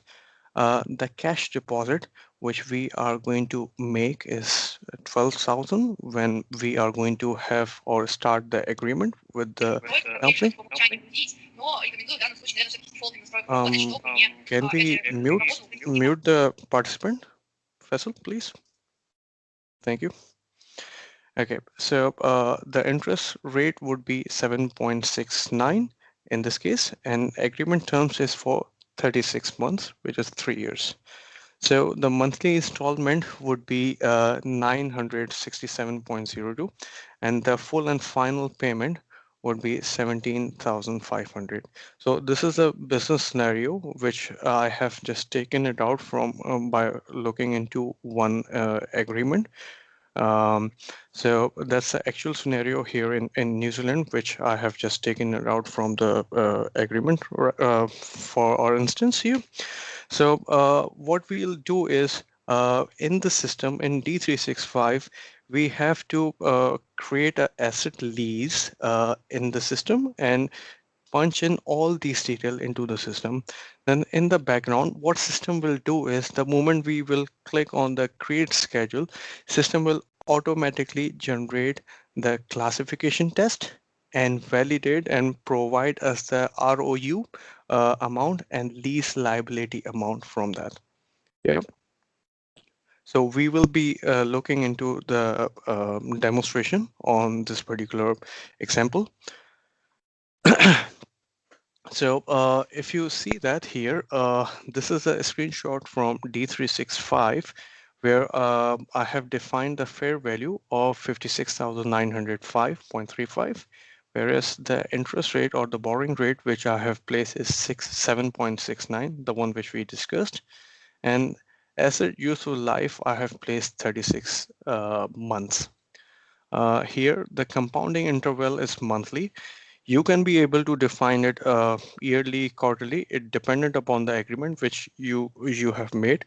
Now it completely depend upon the agreement which you have made. So what it means is if you have made the agreement for yearly, you will be defining the yearly component, and then whenever you are going to define the payment schedule, then you have to define accordingly either yearly or monthly or quarterly. So system will be proposing those automatic transactions accordingly. So these are the 4 to 5 important and mandatory fields which we have to define. The accounting date or the commencement date, your compound interval, your asset useful life, your fair value, and the interest rate, the borrowing rate. So based on these 5 to 5 fields, system is basically generating the classification test. And obviously we have to define the payment, how much payment are we intending to do? That is the payment schedule lines. So let's say here I have using the accounting date as 1st of January 2020. And here I have defined day 1. I'm going to make a cash deposit as 12,000, whereas the Rest of the months is set it up as 35 months for 967.02. And the last payment which I'm gonna make, which was according to our instance, it was 17,500 plus 967.02, which makes 18,467. So these are the information which we will be placing it in your lease form in D365, and based on that, system will be calculating uh, all the scheduling for us according to the information which we have punched in into the system. So once you do that, system will be generating you the automation process payment schedule, where you actually see all the 36 period of time for this particular lease for the payment schedule, which you can see the first payment is 12,000, whereas the remaining period will be 967.02 for each month till the last period will be 18,000 XYZ. So same case for your ROU, and here you actually see the ROU value is 56,905, whereas the depreciation amount is 1,580. Now, having said that, I haven't entered any details into the system. System is basically calculating it based on your straight line and taking care of all these transactions in the system.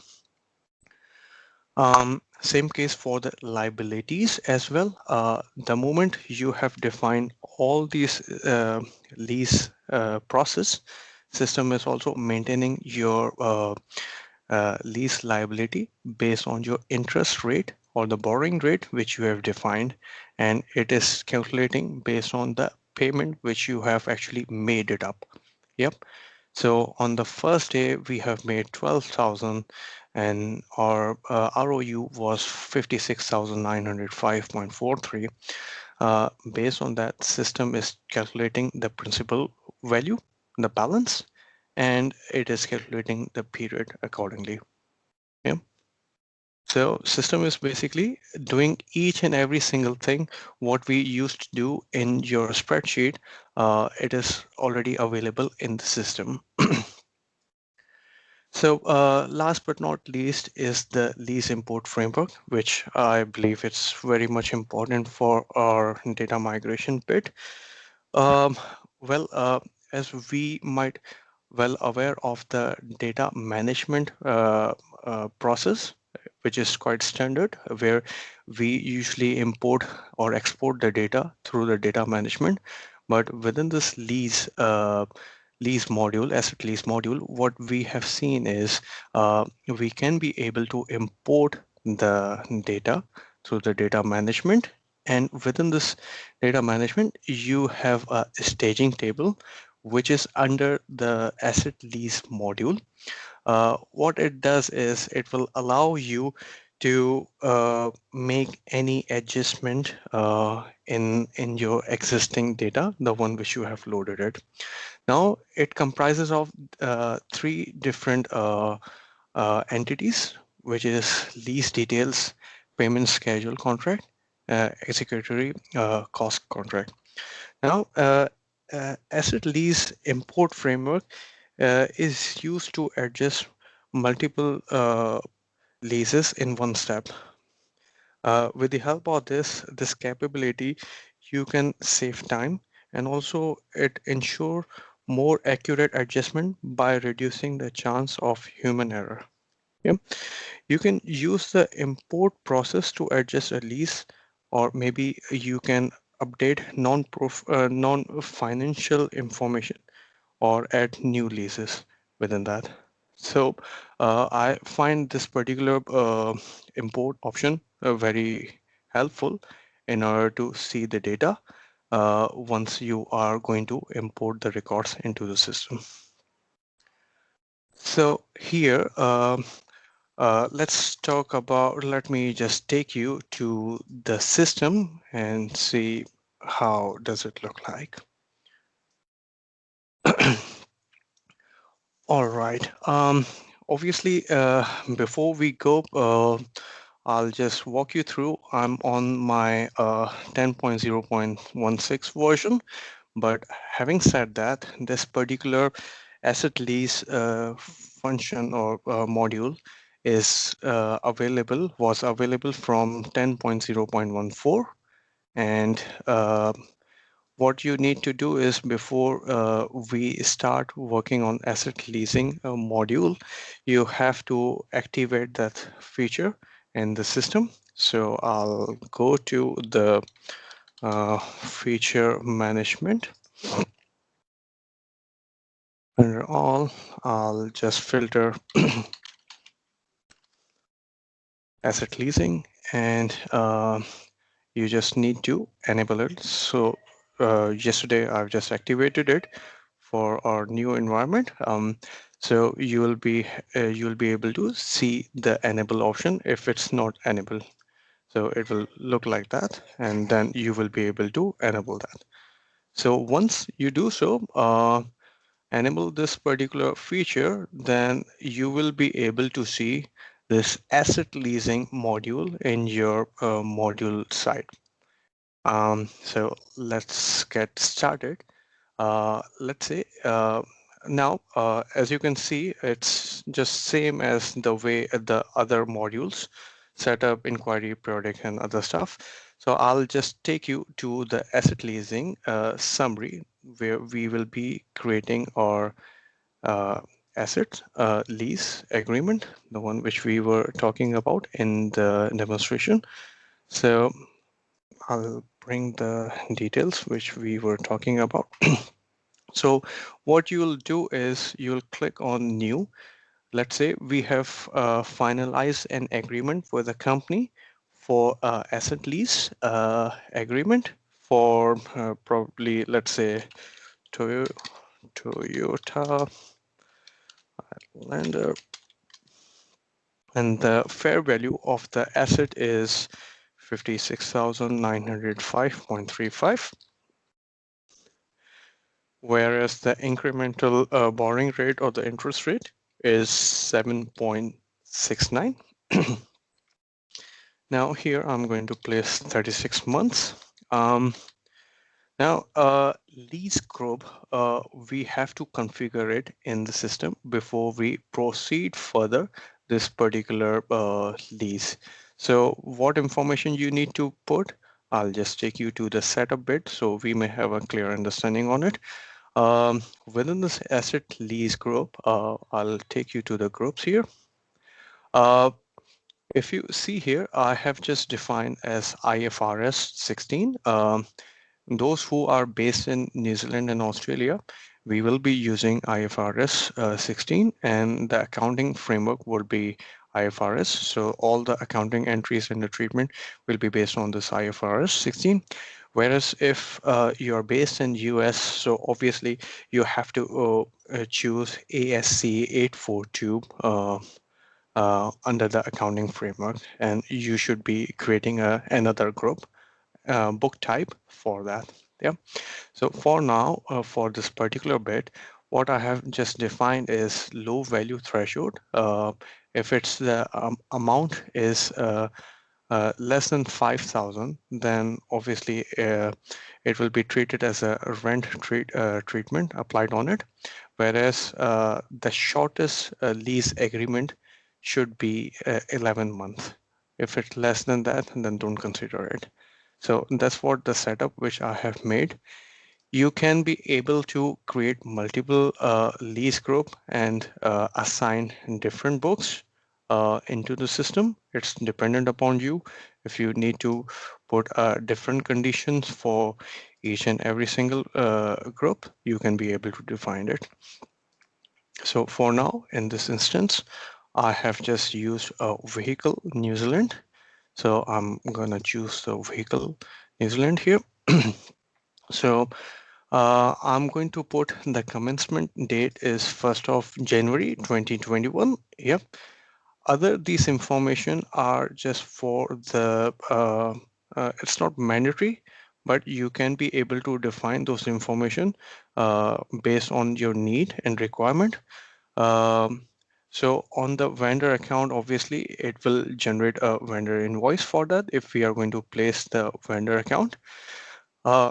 There's a huge difference on the process for the fixed asset number. If you are going to define the fixed asset number on your lease, then what system does is system doesn't give you the proposal of the depreciation on your books. When I say books, it's an asset lease book. So basically what has happened is if I'm not going to use fixed asset number, then system will generate a depreciation depreciation amount and all the information on this asset lease book.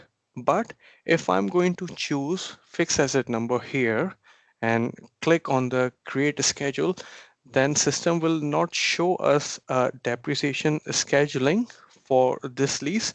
We have to follow the standard process of fixed asset module for that particular asset. So that's the difference between defining the asset number on your lease here, or if you don't want to keep it as a fixed asset, then you will be able to do your depreciation into the lease module. Yeah, I'll show you into the system once we are going to generate these transactions into the system. So after defining these 5 important information, what you'll do is you'll punch in your payment schedule lines. Within this payment schedule line, whatsoever agreement we have done with the company. So what we'll do is we'll put the period here. Let's say I'm going to make the payment on day 1. System will automatically calculate the day based on the period, whatsoever period you have defined it here. Yep. And here I'm gonna define it as 12,000. You can be able to define your index rate percentage here as well. So the second payment, which I'm intending to do is on second month, and it will be, let's say, for 35 period. And I will be defining it as 967.02. And the final and last payment, which I'm intending to do is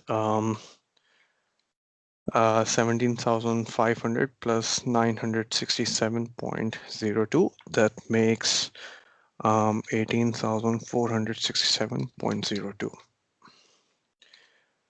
After defining all these information, again, these are the only mandatory and basic information which you can define.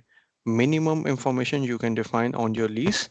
It will allow you to proceed further. Rest of the information are there.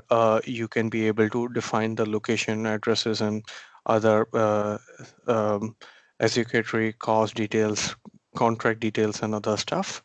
So right now, I'm just gonna show you the basic and mandatory information which needs to be created the lease assets. So after defining these information, you go into the create schedule. So in the message center, it says that the expense schedule is created for your lease. And if I click on the books here, as you can see that here, the face value or the value of that asset was defined as 56,905, whereas system has calculated the initial right of use asset and the initial lease liability. So this particular whole calculation is dependent upon the percentage and the payments which we have defined it. So it can be different amount based on your terms and conditions with the asset leasing agreement. Yep. So if we see the lease agreement, it says the present value is 100%, and the terms which we have defined based on the setup, it's showing us 102%. Yep. So here you basically see the information which you have actually made it earlier on your lease agreement. So after defining this, and right now I'm standing on my books for the lease, what I'll do is I'll click on the payment schedule to view the transactions which system has created it. I've seen multiple customers here in New Zealand who is maintaining these information manually. They are calculating these details on the spreadsheet. So when we actually showcase this particular uh, process, they were quite happy to adopt this particular functionality. Yep. So after viewing all these details, so this is what I was expecting, 12,000 and remaining 35 period as 967. And the last period, which was the full and final payment, was 18,467. And these are the present value, which system is showing it based on the calculation. So if you are happy, in order to proceed with this change, then what you will do is you'll click on the confirm schedule. Once you do so, system will automatically enable this option, initial recognition.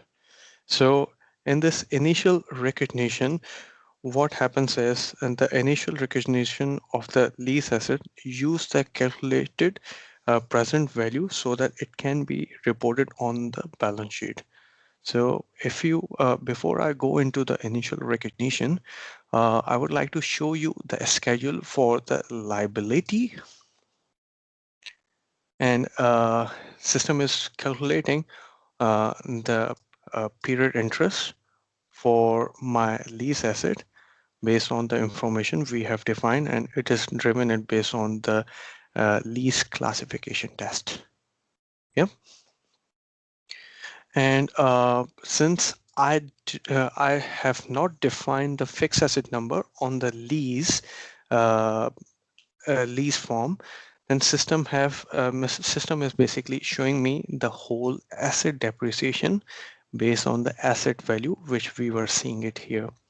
So just in case, if I have defined the fixed asset number on the lease form, then what would have happened is system will basically disable this particular option for lease depreciation schedule, and I had to go into the fixed asset module to find the fixed asset. So I'm referring to this fixed asset module and find the asset and do the depreciation from there. So that was the difference between entering the fixed asset from in the lease form, or if we don't define it as a fixed asset, then you can be able to have your fixed asset depreciation from lease form. So after confirming your payment schedule, system will be generating your initial recognition, and what system will do is your ROU will be debited and lease liability will be credited after clicking on this initial recognition button. So what I'll do is I'll click on this asset leasing journal and here I can be able to see my asset leasing journal here, and as I mentioned, this ROU has been debited and your lease liability have been become credit here. Now, before I proceed further, how these journals has been created, there's a separate setup for that. In order to see this particular journal, you can be able to go into the journal details, and if you would like to view any other information, you can be able to do that. Having said that, you do not have any option to make any addition or changes in the journal. Why you can't do that is just this is a system generated journal, so you will not be have any access to make any amendment with the journal because these informations are being created from the system. So it is maintaining the consistency in the transaction. So your report should remain consistent. Yeah. How do we actually how did system created this particular journal? There's a parameter in the system, asset leasing setup, asset leasing parameters. So basically, these are the three journals which I have defined in the parameters. One is asset leasing, asset initial recognition journal. In the posting type or journal type, what I have set it up as a asset leasing. Rest of things are quite standard and basic. For this invoice journal name, it is just a vendor invoicing recording. And the other one is your normal asset leasing journal, or you can be able to use your daily journal type. It doesn't matter at all in the system. So taking you back to the asset leasing. So if I'm happy with this particular transactions, I'll just proceed further and go post. And system is maintaining all the records by posting and non-posting all those information from here.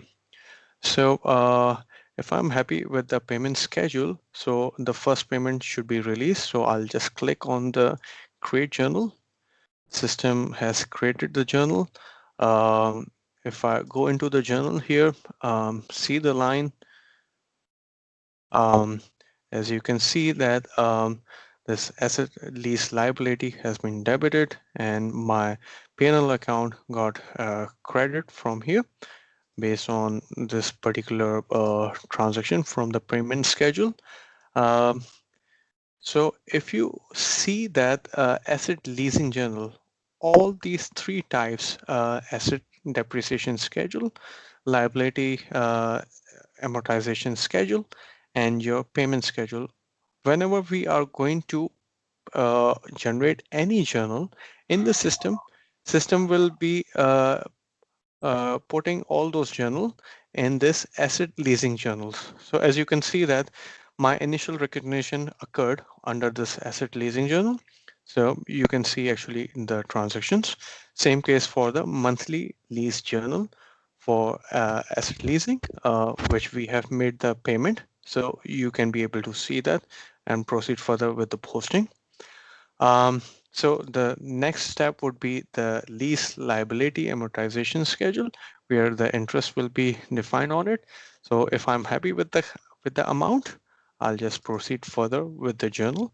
System will be generating the journal for me. Same case for the asset depreciation. If we are happy with the depreciated amount for this period, I'll just proceed further by clicking on the create journal. So it just shows me the journal number. So I'll just proceed further with asset leasing journal and can see all three transactions. So for this payment, as I've mentioned that my lease liability based on this IFRS 16 should be debited, and my P&L account will be vehicle lease cost will be credit here. If I'm happy with the cost here, I'll just proceed further with the posting. The other is the interest expense, which is debited my P&L account interest expense, and my lease liability will be credit here as an interest expense. I'll just proceed further to do the postings. And the last but not least is the depreciation, where I have set it up the accumulated depreciation as and credit, and the depreciation as ROU is debited here. I'll proceed further with this thing. Now, having said that, in this particular module, all these three entries, payment schedule, liability schedule, asset depreciation schedule, these can be generated automatically in the system through the periodic job.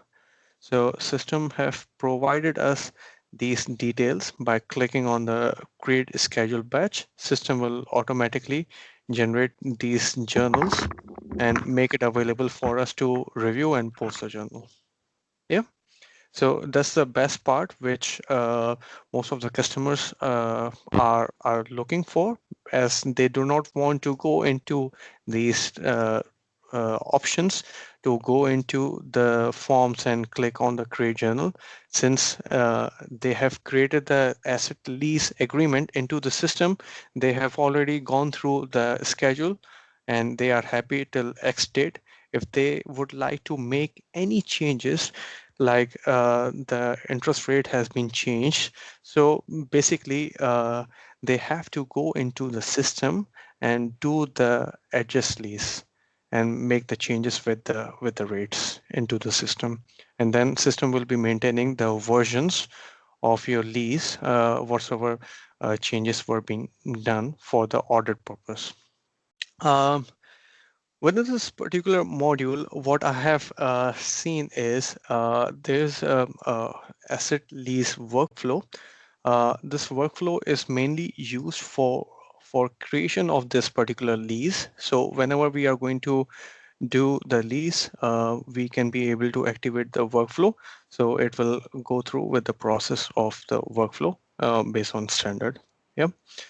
All those GL accounts will be maintained under the parameters. If I take you to the parameters, under accounts, you actually see all the accounts based on your IFRS or ASC 842 for US GAAP.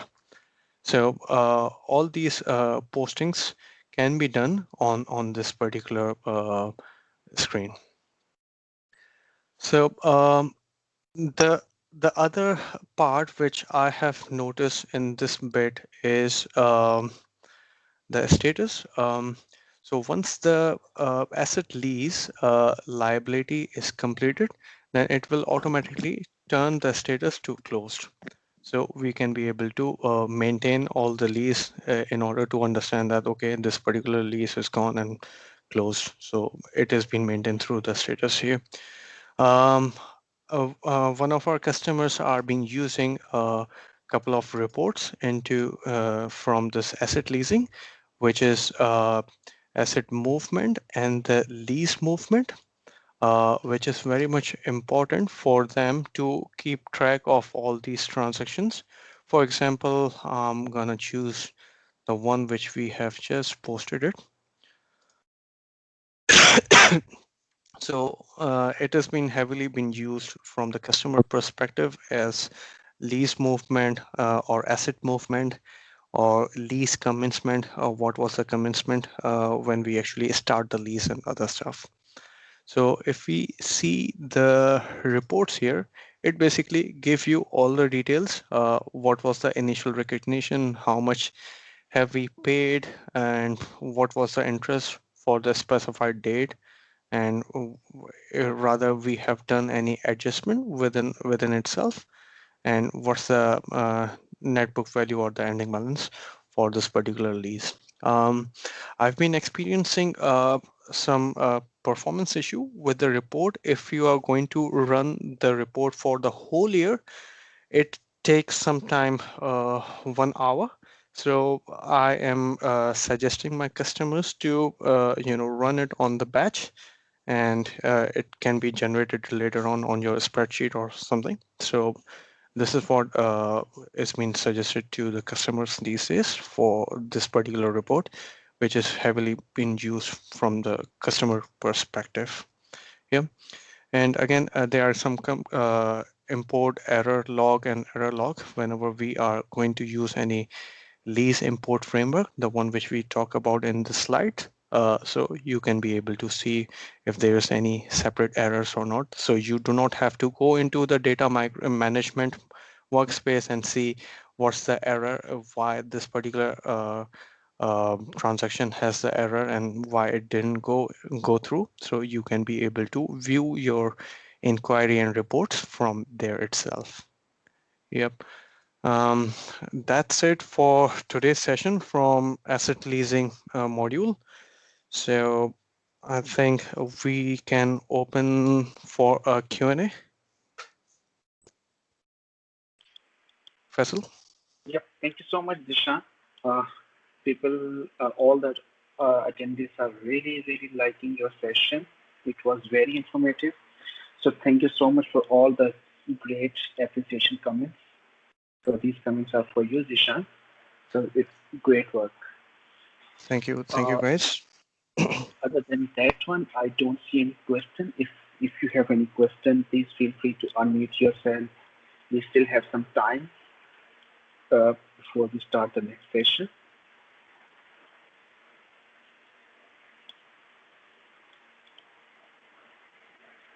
All the sessions will be are recording, and the recordings will be shared through Power Community. And we will share all the recordings through our YouTube channel.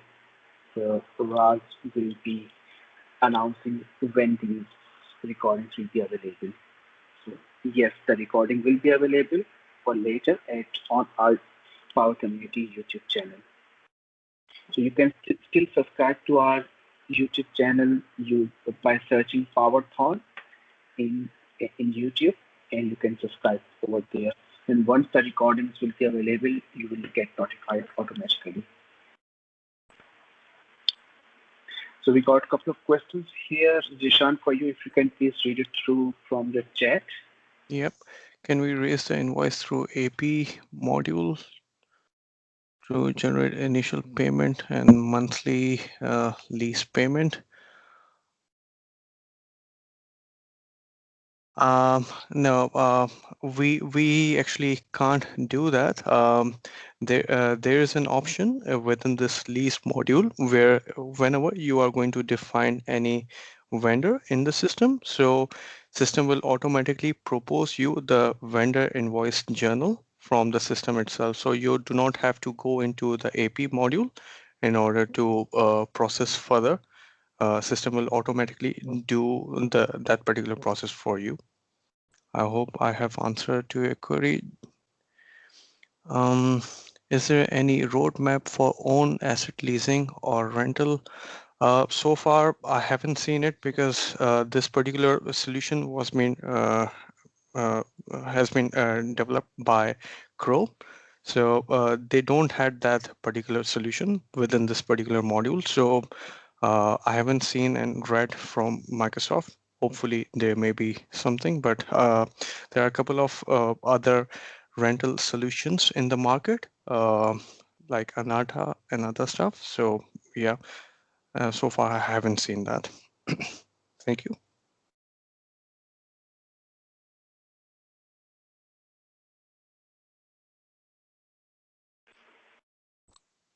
Do you know if there is a way for long or short-term reclassification? Yes, there is a long and short-term reclassification. If you go into the lease group where I have showed the screen where we have defined this IFRS 16 or ASC 842. On this bit, you can be able to set your short and long-term lease classification on that.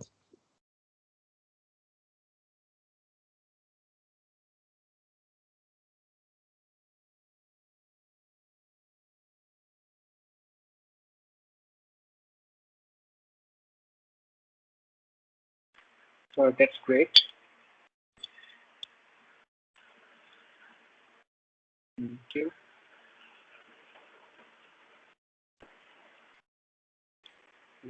If we don't have any further questions, I'll check with my next speaker, Oleski. If Thank you very much for your time, guys. You have a good day. Thank you, Krishna. So I'll check if our next speaker, Oleski, if you are available or if you are online, please unmute yourself and state set for you. You got extra few minutes to speak.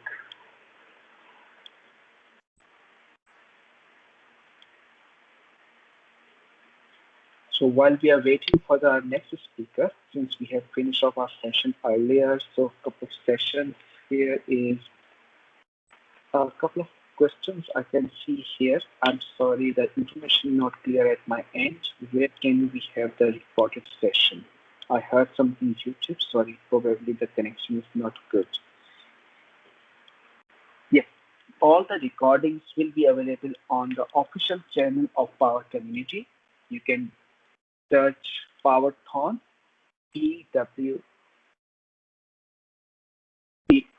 POWERTHON. I'll quickly try to search this one for you, and we'll put a link into our chat here so that everyone can subscribe to this channel. And once the recording is available, you can subscribe to this channel, and once the recordings are available, you will get notified automatically.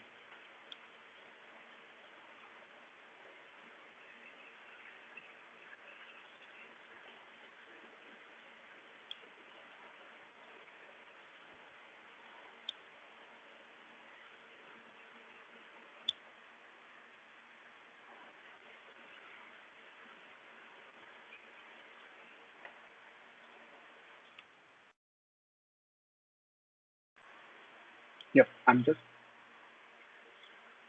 trying to get the link for you guys.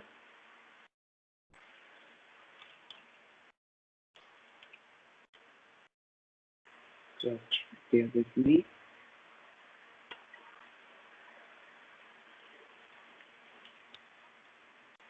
So here you go.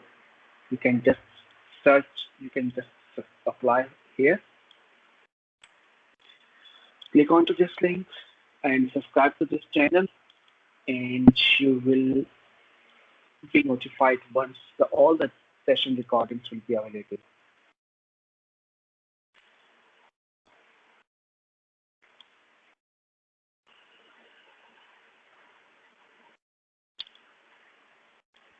We do have all other summits happening in next few months.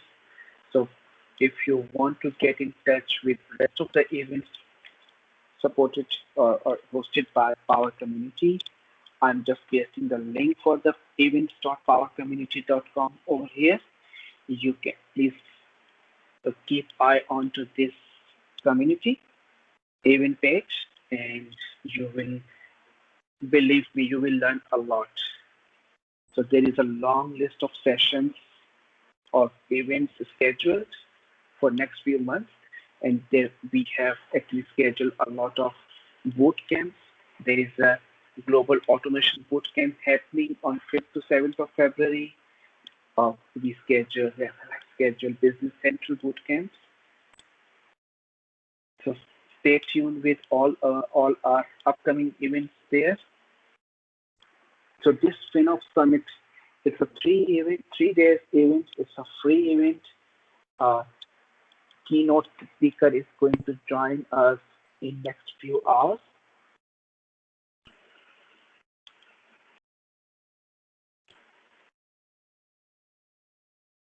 So our next speaker, Alexi, he is online now, which is a great news. Thank you so much, Alexi, to make yourself available.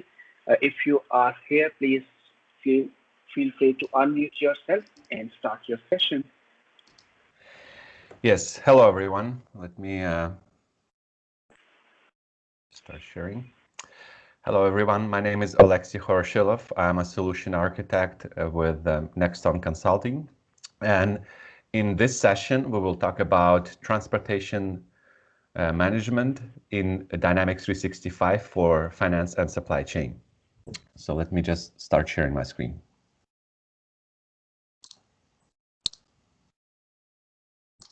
Okay.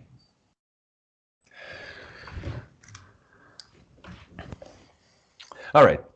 So what exactly is transportation management? I would like to kind of give you a brief introduction, what components exist and what type of process we can facilitate using standard functionality of that module. So for that, I decided just to prepare a simple slide, and I hope you guys can see it now. Basically, this is a general flow of order processing inside transportation management system. So in the first step, we need to create an order, right? And that can be anything from a purchase order, either transfer order or a sales order. In the next step, we will also need to have something that is called a load. So a load is basically a collection of orders that are going together on the same truck, on the same shipment, basically traveling together, right? And it could be a load with a single order, or it could be a load with multiple orders. At the same time, it can also be a load that was created manually or automatically. And I'll try to cover all those scenarios and in the next hour that I have to present. Then if we look at this diagram here, in the third step, once we have that load in place, we need to do something that is called rating and routing, right? That is used to basically assign a route to that load. And the route includes all the segments traveling from point A to point B, and also associated costs with each segment. Once that is done, so we basically have internally rated it and routed based on the logic that we have defined inside Dynamics 365. In the next step, we need to do the confirmation of that load. That's a very important step because it does multiple things inside the system, such as generating something that is called the freight bill. And you may ask me what exactly freight bill is for, Alexi, and I'll say this is used to reconcile the freight invoice that will come in later on from that carrier. So you would be able to reconcile that invoice against that estimation, against that rate that was generated, so you can have a meaningful reconciliation process. So once we have confirmed the load, we will create a freight invoice. So that's basically represents an invoice for the services, for the freight services provided by the carrier that we have selected and used, right? And that freight invoice can again be created manually, or it can be imported, for example, via EDI or data management framework.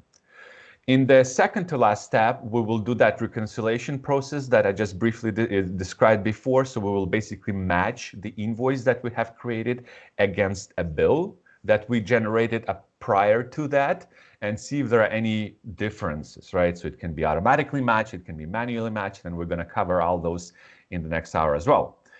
And the last step of overall process here would be basically approving that freight invoice once it was matched and reconciled, and generating accounts payable vendor invoice. So at the end of the day, we want to generate an invoice journal that will be posted, and then the vendor would get paid, right?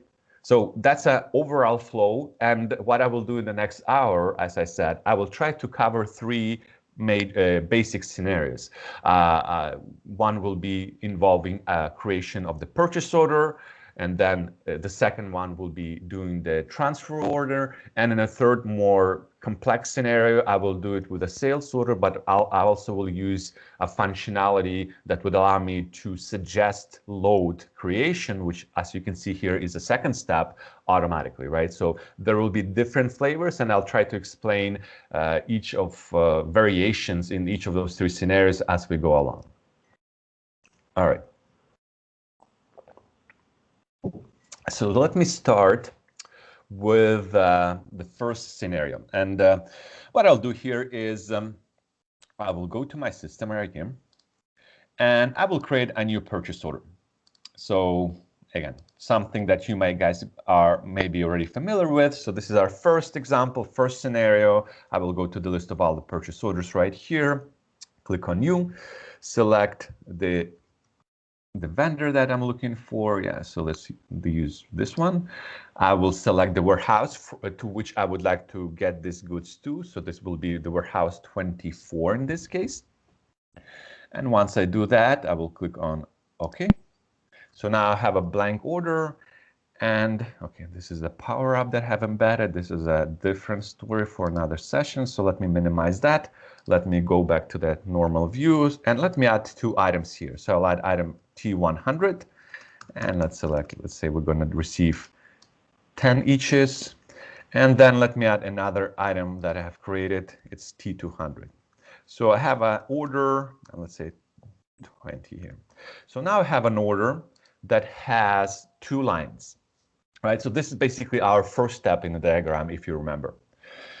What we will do next is we will then go and create a new load for that order. So how do we do that, right? So there is something, there is a specific form inside transportation management system that is called load planning workbench, right? You will see a lot of workbenches in that module. So let's open that one. So I will navigate to my modules list.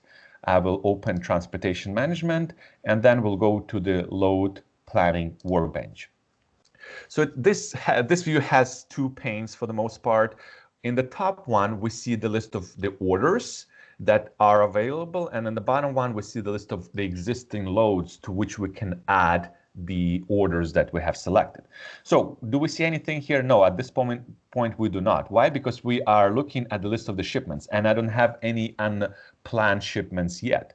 So what I will do here, as you can see here on the top pane here, we see the list of sales lines, transfer order lines, and the purchase order lines. So let's click on the purchase order lines.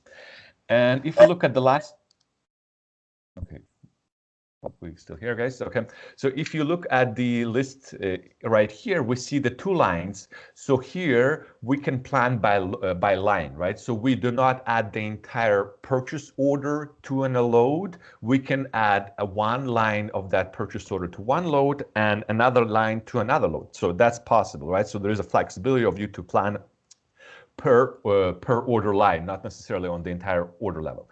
But here are our two lines. You can see here they have the same purchase order number, 3